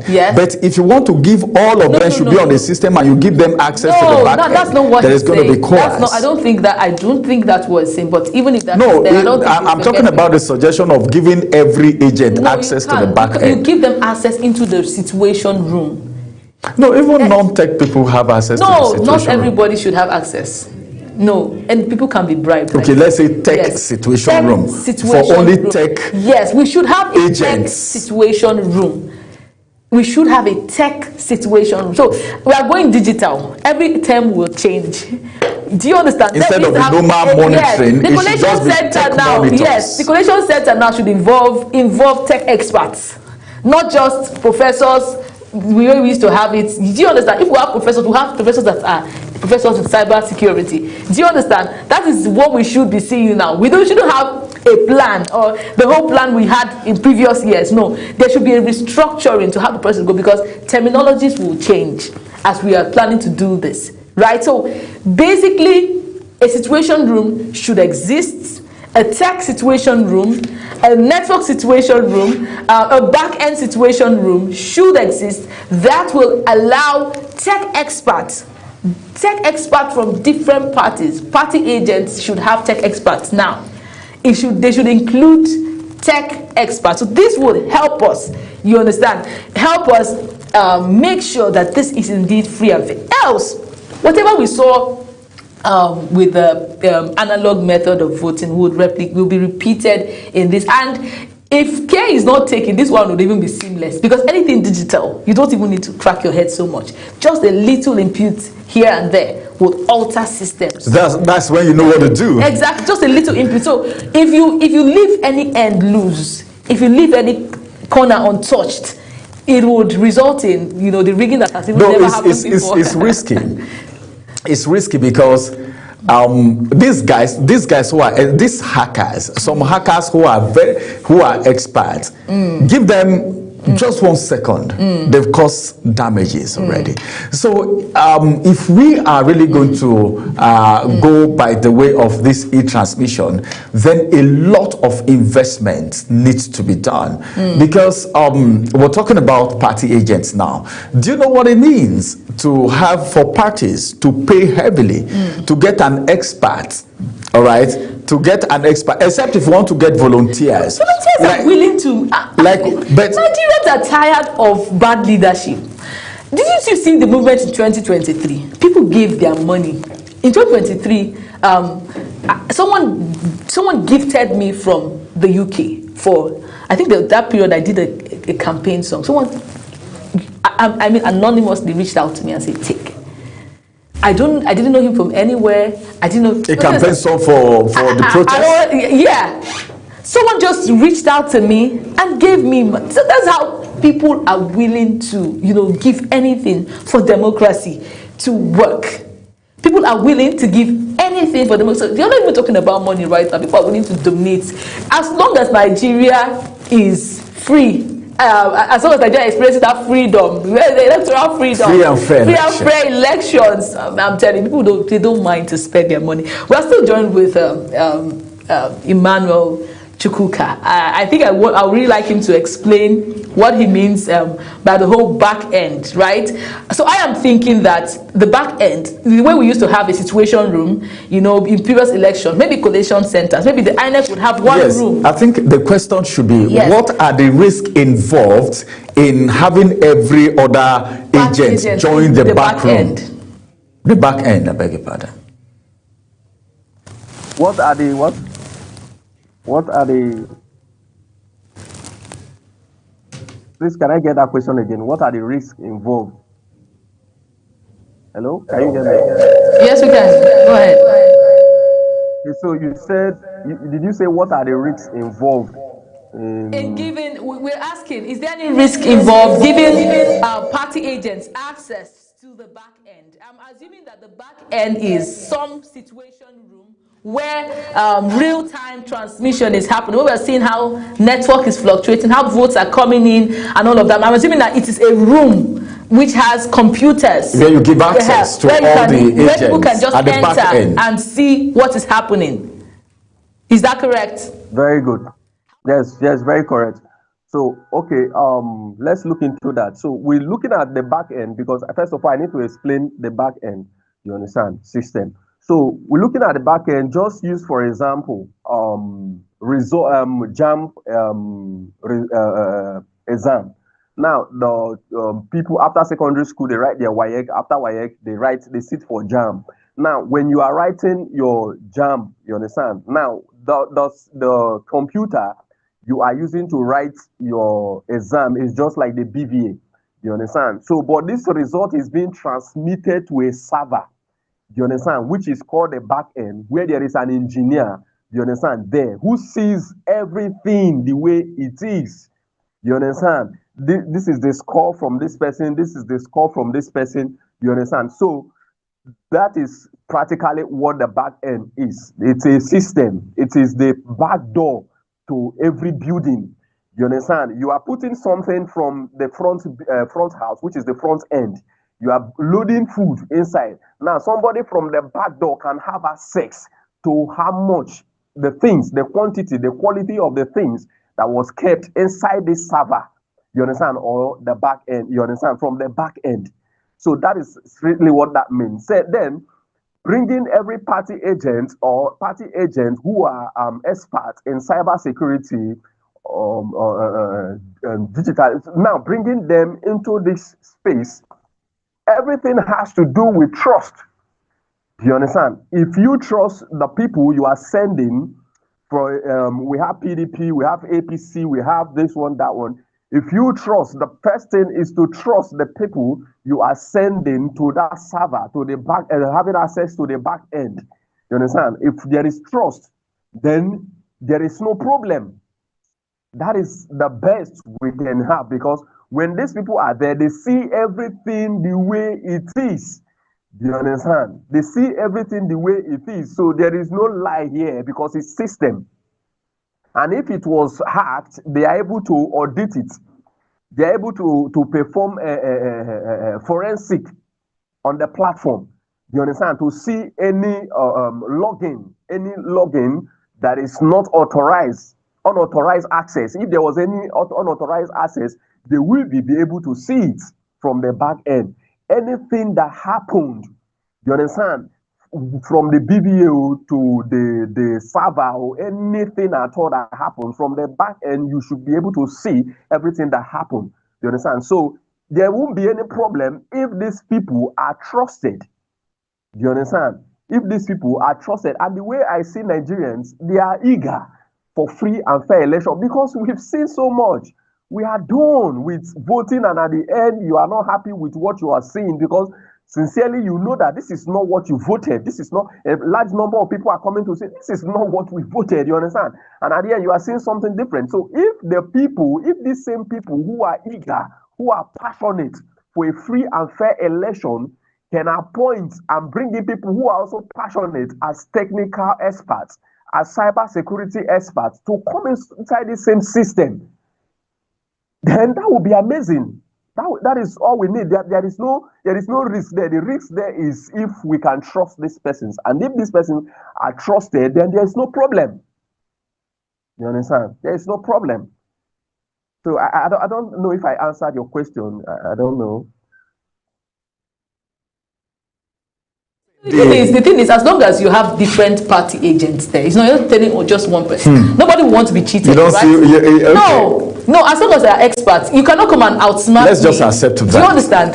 I am an expert, you are an expert, I'm from APC, you are ADC, and then you want to come to the situation room and manipulate things, and you think I will look at you. It will not happen. Well, so let's thank God that we don't have compromising agents in Nigeria as it is in political Nobody will practice. allow another person compromise. That's just what I'm saying. Except, I love the trust. I love the trust, and that's what makes us Nigerians. I love the trust. Thank you very much, Emmanuel Chukwuka, cyber security expert, for joining us. I think Nigerians have known now that it's possible, but then it's just beyond accepting to do it. There are other mechanisms that needs to be put in place for it to be successful and for Nigerians to get a free and fair election like they have agitated for. Thank you very much, Emmanuel Chukwuka, for joining us on Global Morning today. Thank you very much. Bye-bye. All right, everyone. We'll go on a quick break. After this break, we'll return for the second conversation. But then, I think we've been able to establish one or two facts as far as the cybersecurity perspective of the e-transmission of election results in real time is concerned. Well, let's work towards it. The experts have said, as a matter of fact, you can, but then there is an assignment, in quote, that needs to be done for it to be effective. All right, after this break, we'll return with the second conversation.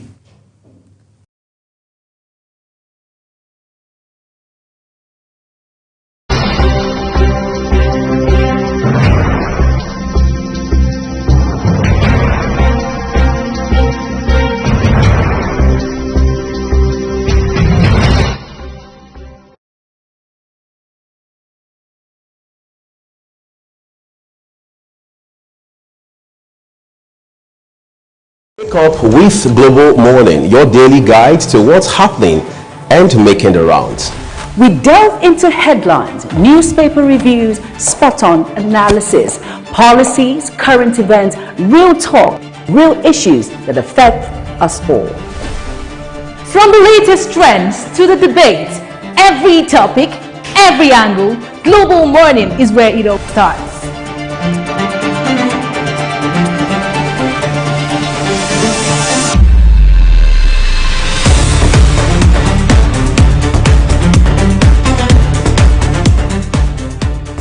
Global Morning.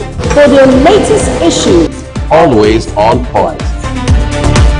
Watch Global Morning Monday to Friday, 7 a.m. Saturday and Sunday at 8. You're welcome. We're expecting a noticeable rise in daytime temperatures across the country, bringing generally warmer conditions, particularly over the northern region.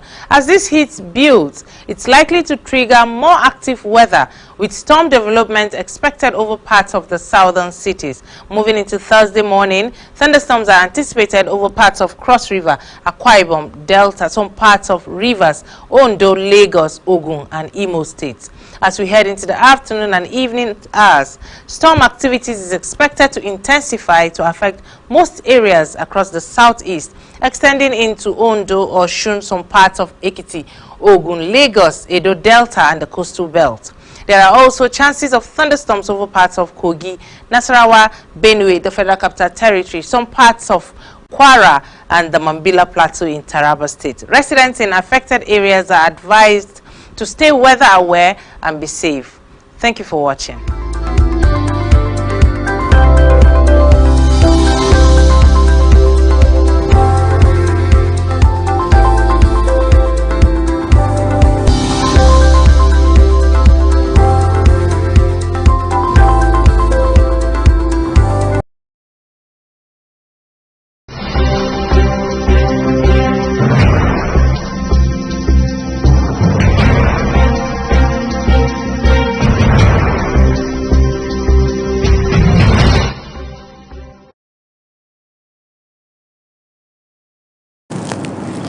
Welcome back.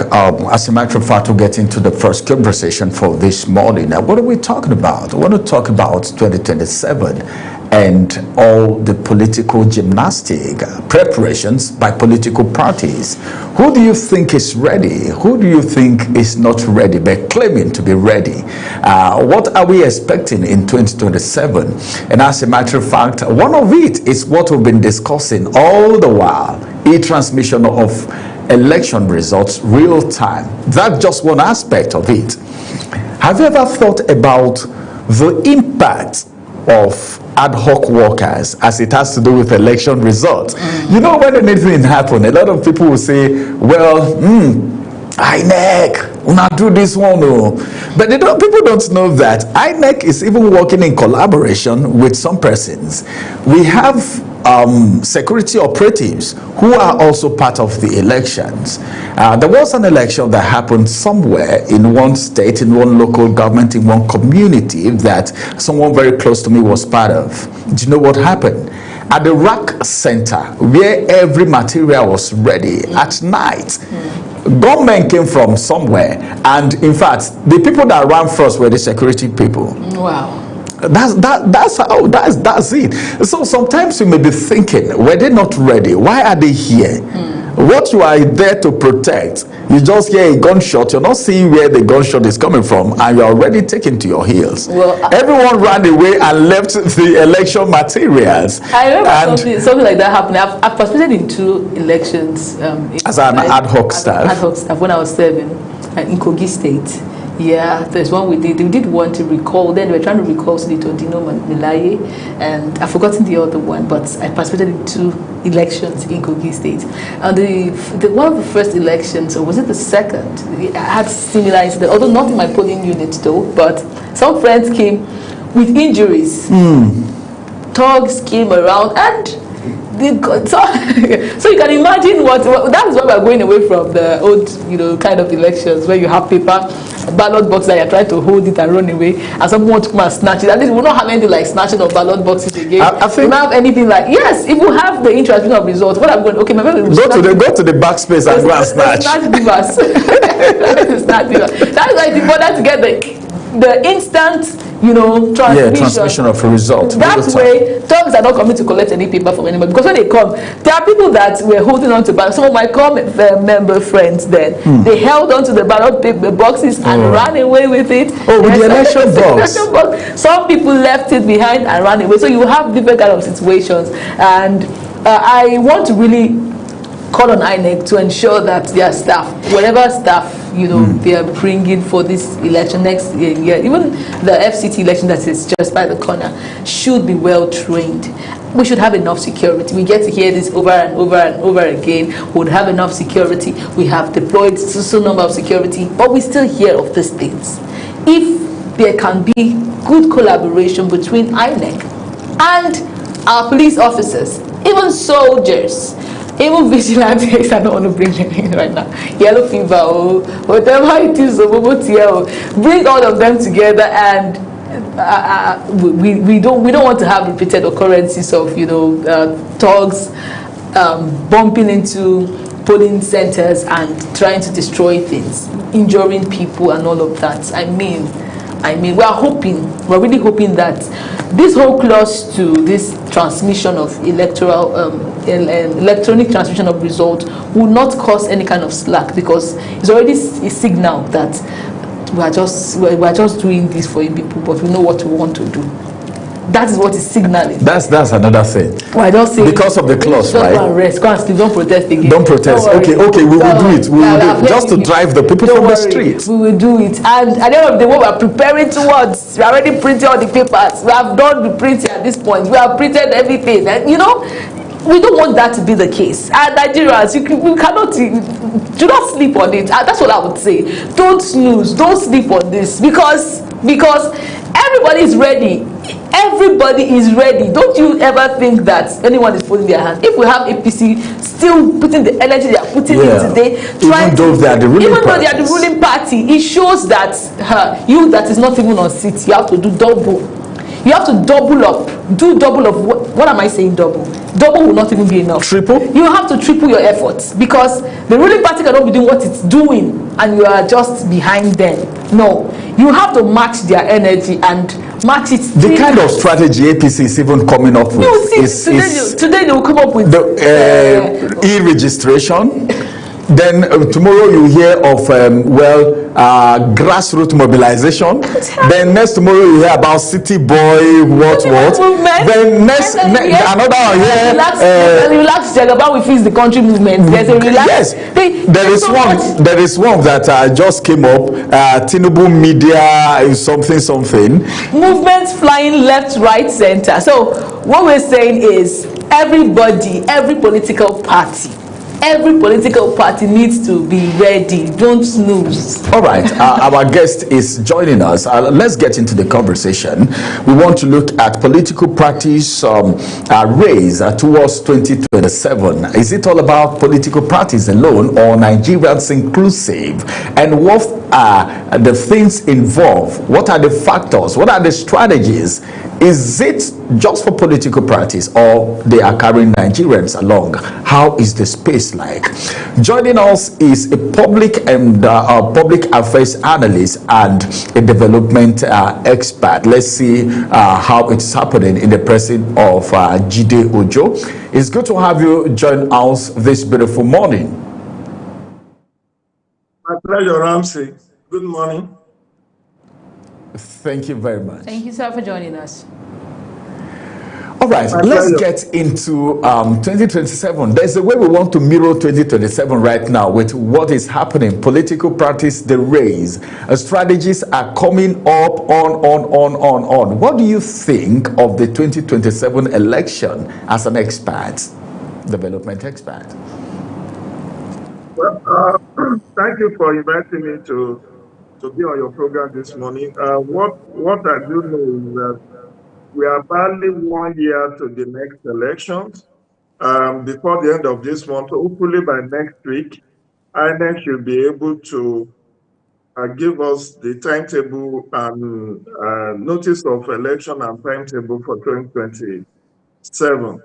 And that's when the political stakeholders will key into that line of activity. Right now, there is what I would call pre-election campaign, premature campaigns, because what we see is earnest preparation on the part of some of the political players. I heard you where you said All manner of movement, grassroots movements are being inaugurated. Presidential election everywhere is not a tea party. You must have a very deep pocket to be a frontline aspirant, because right now we don't have a candidate and we may not have candidates until about September. But what I'm saying is that politicians are always preparing for the next election after the last one has ended. And they don't take chances, and they know it's not a walk in the park. So they usually will take a far look at it, trying to ensure that they gain undue advantage over their competitors. And we see the politics shaping up. Even with the advocacy for the electoral reform, you saw some of the potential aspirants showing up at the National Assembly as part of the protest to entreat the Nigerian Senate to toe the line they feel is the most appropriate line. And it's also part of the preparation for the election. Why are people interested in mode of transmission of election? We have never had this kind of controversy because the law has always been there. The one we are preparing for now is the 8th general elections. We have had 7 thus far. There has never been any time where we have this kind of emotive engagement of the electoral reform process, all because people felt the election could be rigged from even when you have electoral reform. All right. Looking at the whole thing now, we've been talking about the in-transmission of elections in real time. All this is in a push, all right, to arrest what we call election malpractices in Nigeria. Now, what do you think? There is too much tax on INEC right now, because all of this, at the end of the day, everything boils down to the corridor of INEC. The agitations from parties, from Nigerians and all of that come to INEC. How prepared do you see INEC for these parties and the forthcoming elections? Quite correct from that. I don't think INEC should be gaslighted about this election. The focus right now is actually on the National Assembly and the presidency. Right now, we shouldn't even bring INEC into the equation, because it's not INEC that will amend the law. INEC is also, if you listen to what the INEC chairman said last week when he met with different stakeholders, that they have already even drafted the notice of election and timetable, only waiting on the National Assembly to finalize the electoral reform, and then they will roll out. But you see, INEC can only do as much as other stakeholders permit it to do. Let me give you a couple of instances. INEC is not the drafter of our electoral laws, even though it can be allowed or should ordinarily make input into that law. But it's not everything that INEC is proposing that will be taken by the National Assembly. When Professor Mahmoud Yakubu was at the helm of affairs, he actually revealed that they have a bouquet of electoral reform issues that they want the National Assembly to engage, arising from the 2023 elections, when they published their final official report on 2023 election last year. They came up with over 100 recommendations, some of them needing electoral reform, some of them administrative reform, some of them focusing on INEC, some of them focusing on security agencies or the media or judiciary or National Assembly. So primarily now, as of today, the focus is on National Assembly. They are the one causing this delay now.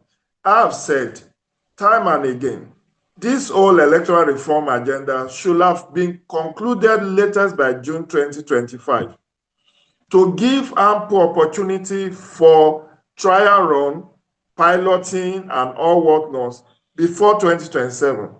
In about 4 months, Ramsey, INEC will be conducting Ekiti governorship election on June 20, 2026. It is the law, the current law that INEC will use for that elections. And right now, campaigns are ongoing in Ekiti. And by March 11, the campaign will start in Osun. But what I'm trying to say is that if, as we have seen now, there is a delay in the amendment of the law, it will impact negatively on INEC preparation. Some of the things right now, you possibly have heard that National Assembly is toying with the idea of reducing the number of days to the next election from 360 days to 180 days. Will that happen? Will it not happen? If it does not, if INEC reads out the timetable and the law is now eventually passed, they have to revise that timetable to be in tune with the current law.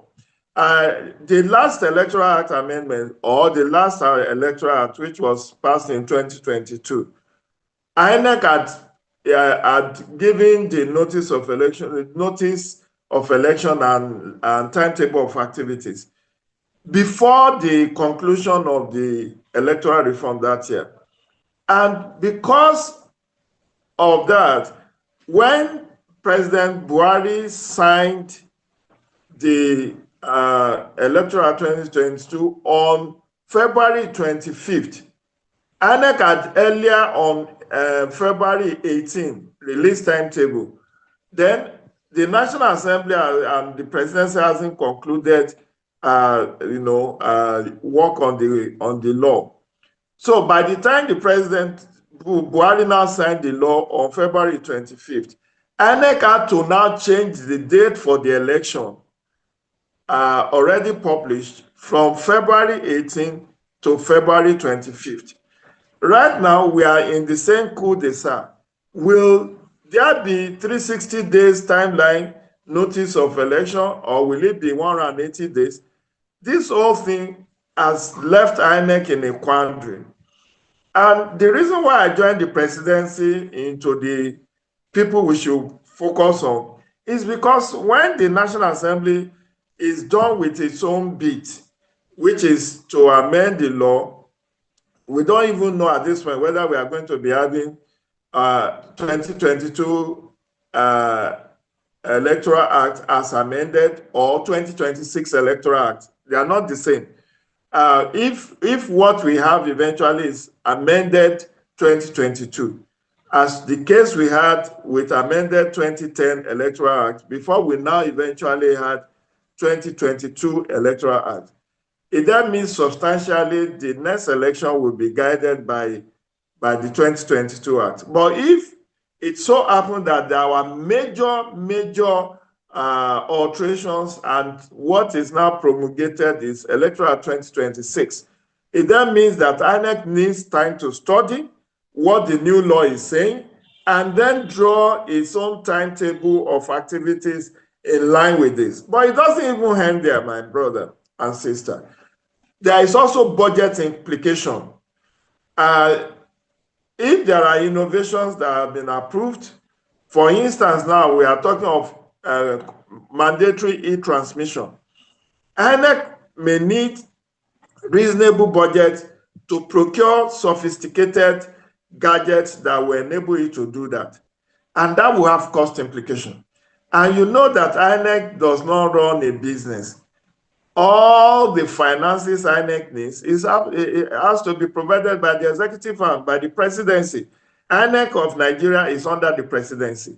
So that is part of the reason why all eyes should also be not just on the National Assembly, but also on the presidency. Because even the act that is being amended will still have to be transmitted to the president for his assent. And until the presidential assent is secured, That's when you will say we have a new law.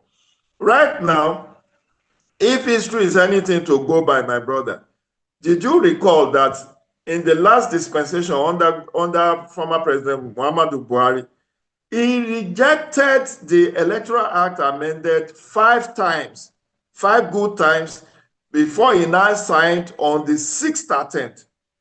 He kept rejecting it. No, this was not properly done. There's a cross-referencing error here. This, that. Until we could not have an amended Electoral Act ahead of 2019 election. In 2018 alone, there were 4 attempts to amend the Electoral Act 2010, which were very unsuccessful. By September, October of that year, Buhari said, oh, we cannot even amend our law because ECOWAS protocol says you should not amend your law when it's barely 6 months to the next election. So right now, we don't know whether at the end of the day, with all this so-called harmonization committee, conference committee of the National Assembly, by the time they are done, they will send it to the president for assent. When the President Tinubu will not be the one to read that law. He doesn't have that time.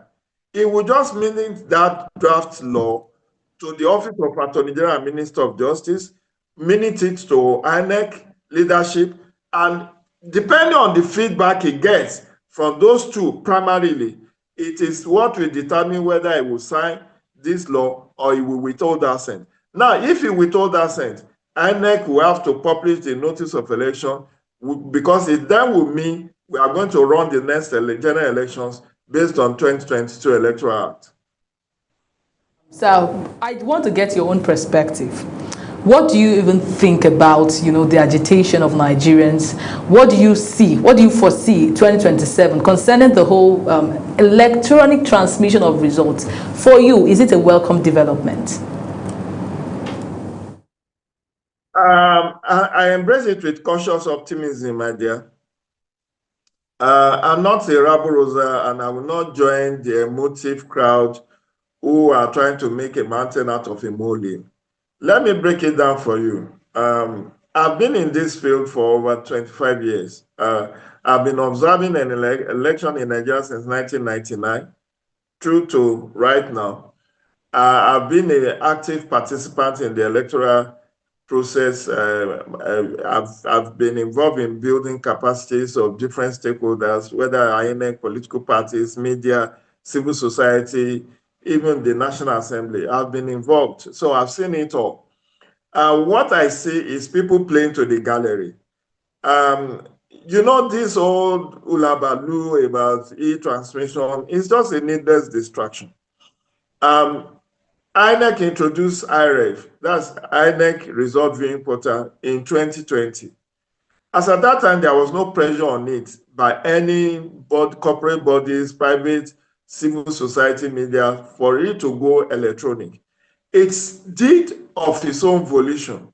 And the first place where that IREV was used was in Nasarawa State Constituency election in 2020.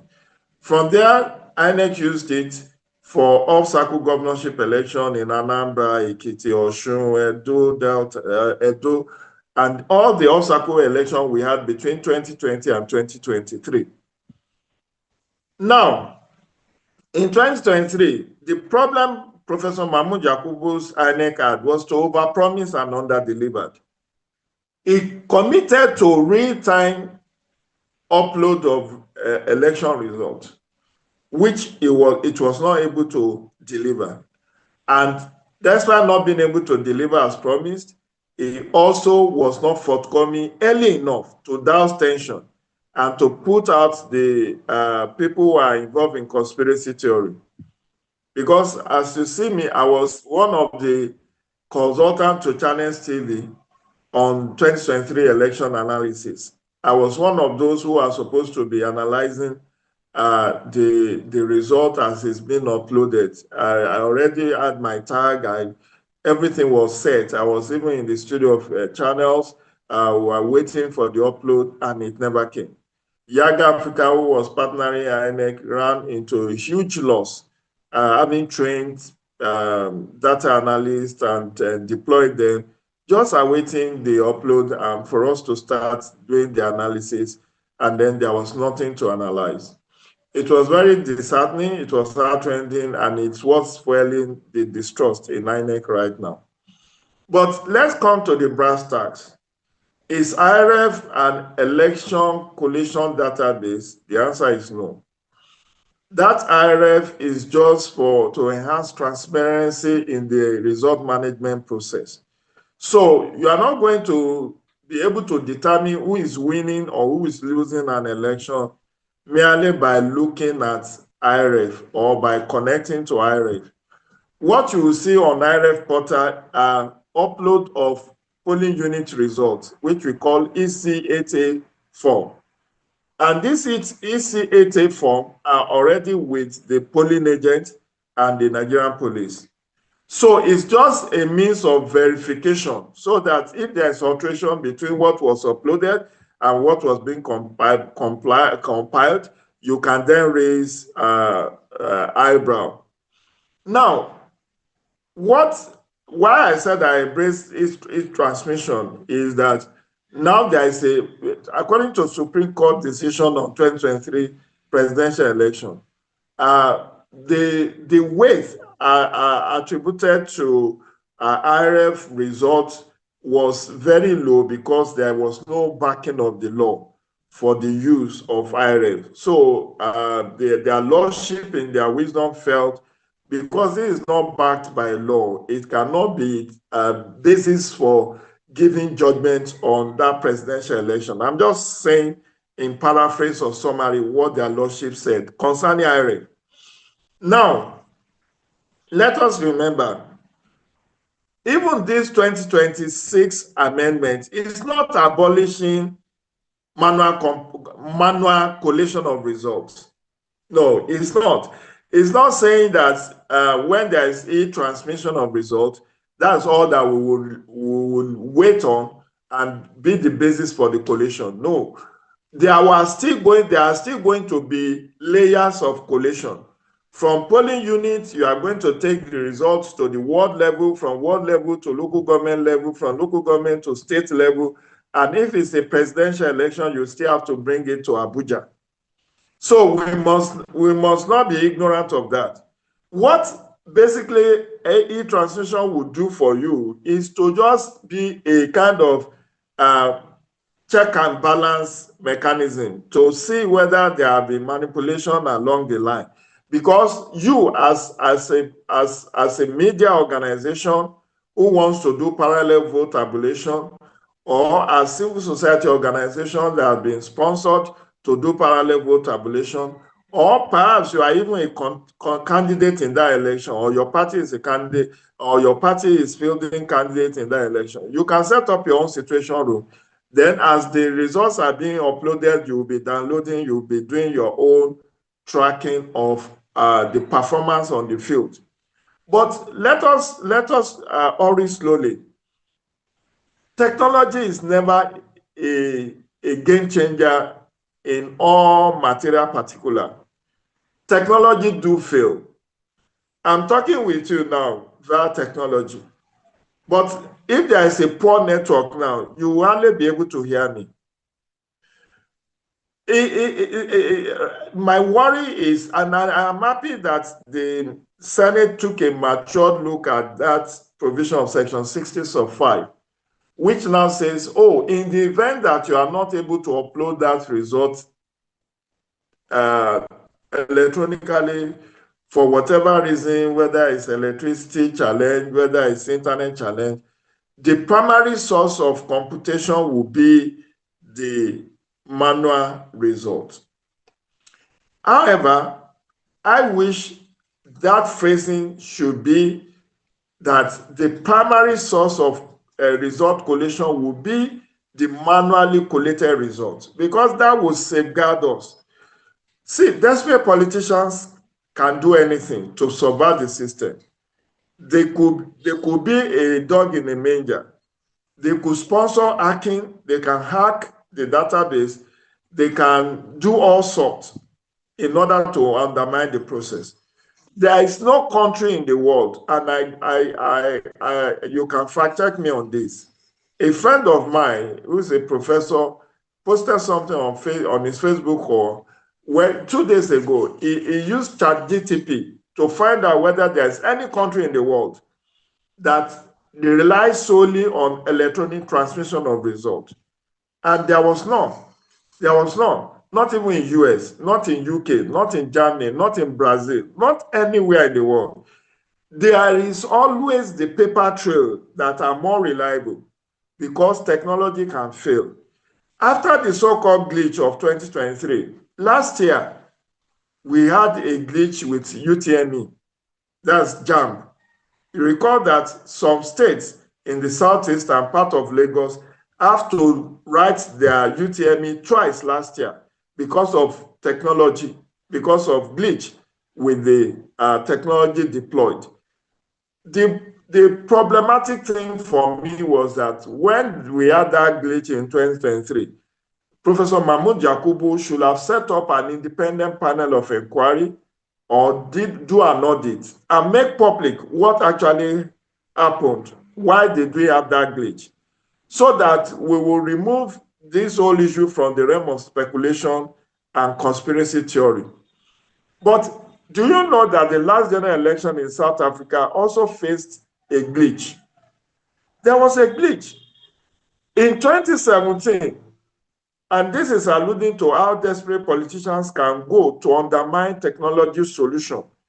In 2017 in Kenya, the ICT director who has the code for the technology they want to deploy was kidnapped and killed on the eve of the election. Why? Because some desperate politicians want to undermine that process and make sure that that result was not tenable. So we know we have all shades of character in the Nigerian political system. And we cannot and should not rely heavily on technology which can fail, which can be sabotaged to now play a pivotal role in our electoral process. Thank you very much, Jide. Now, let's look at the political practice now. Nigerians are agitating, and of course, we saw the kind of people that agitated for that. Now, what is your assessment of the activities of political practice so far, and how strong do you see this political practice working into 2027? Some persons are saying it's going to be a free one way for the ruling party. Some other person said, well, if there's a free level playground, some parties will give the APC a run for their money. But what's your holistic assessment of the activities of political parties in Nigeria, looking at their readiness towards 2027? Sincerely, Ramsey, I'm very disappointed with the political class of Nigeria.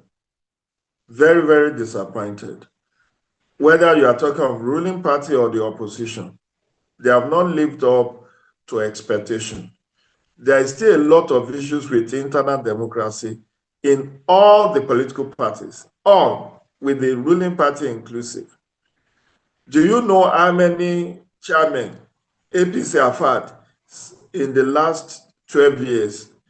I think it was APC was licensed, was registered on July 31, 2013. So that says the party is about 13 years old.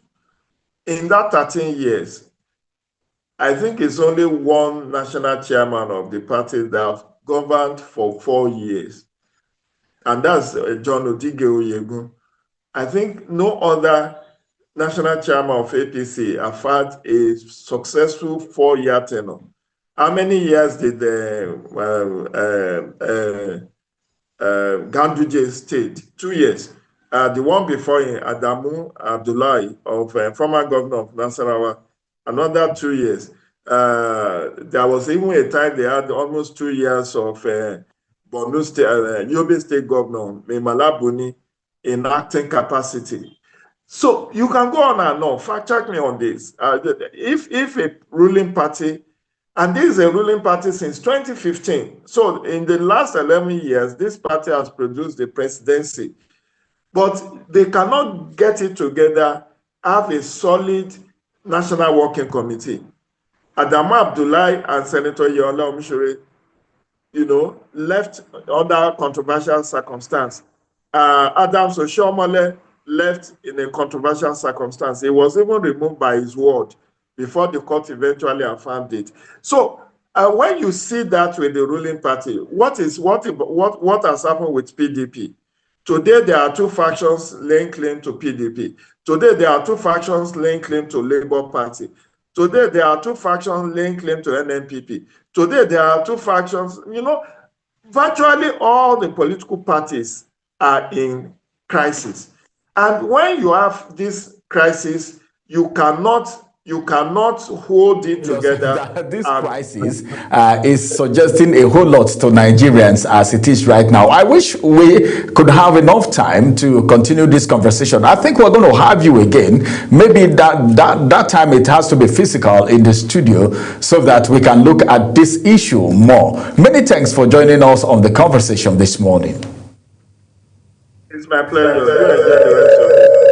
Thank you very much. Well, Priscilla, our time is up, but then I can see how you enjoyed the conversation. Well, the details, the analysis and the depth of the analysis. All right, everyone, our time is not on our side. We can't continue this conversation, but then be rest assured that you will get everything you want if you follow Global Television. Global Television is on DSTV, Channel 365, and all social media platforms. Follow or subscribe to the channel, and you'll get more details, conversation, and in-depth analysis. My name is Ramsey Enoch Agbo, and the opinion of our guest is entirely theirs and not that of Global Television. Absolutely. My name is Priscilla Obasi, and we are wishing you a beautiful day ahead. Stay tuned to Global Television because more programs are outlined throughout the day. Bye for now.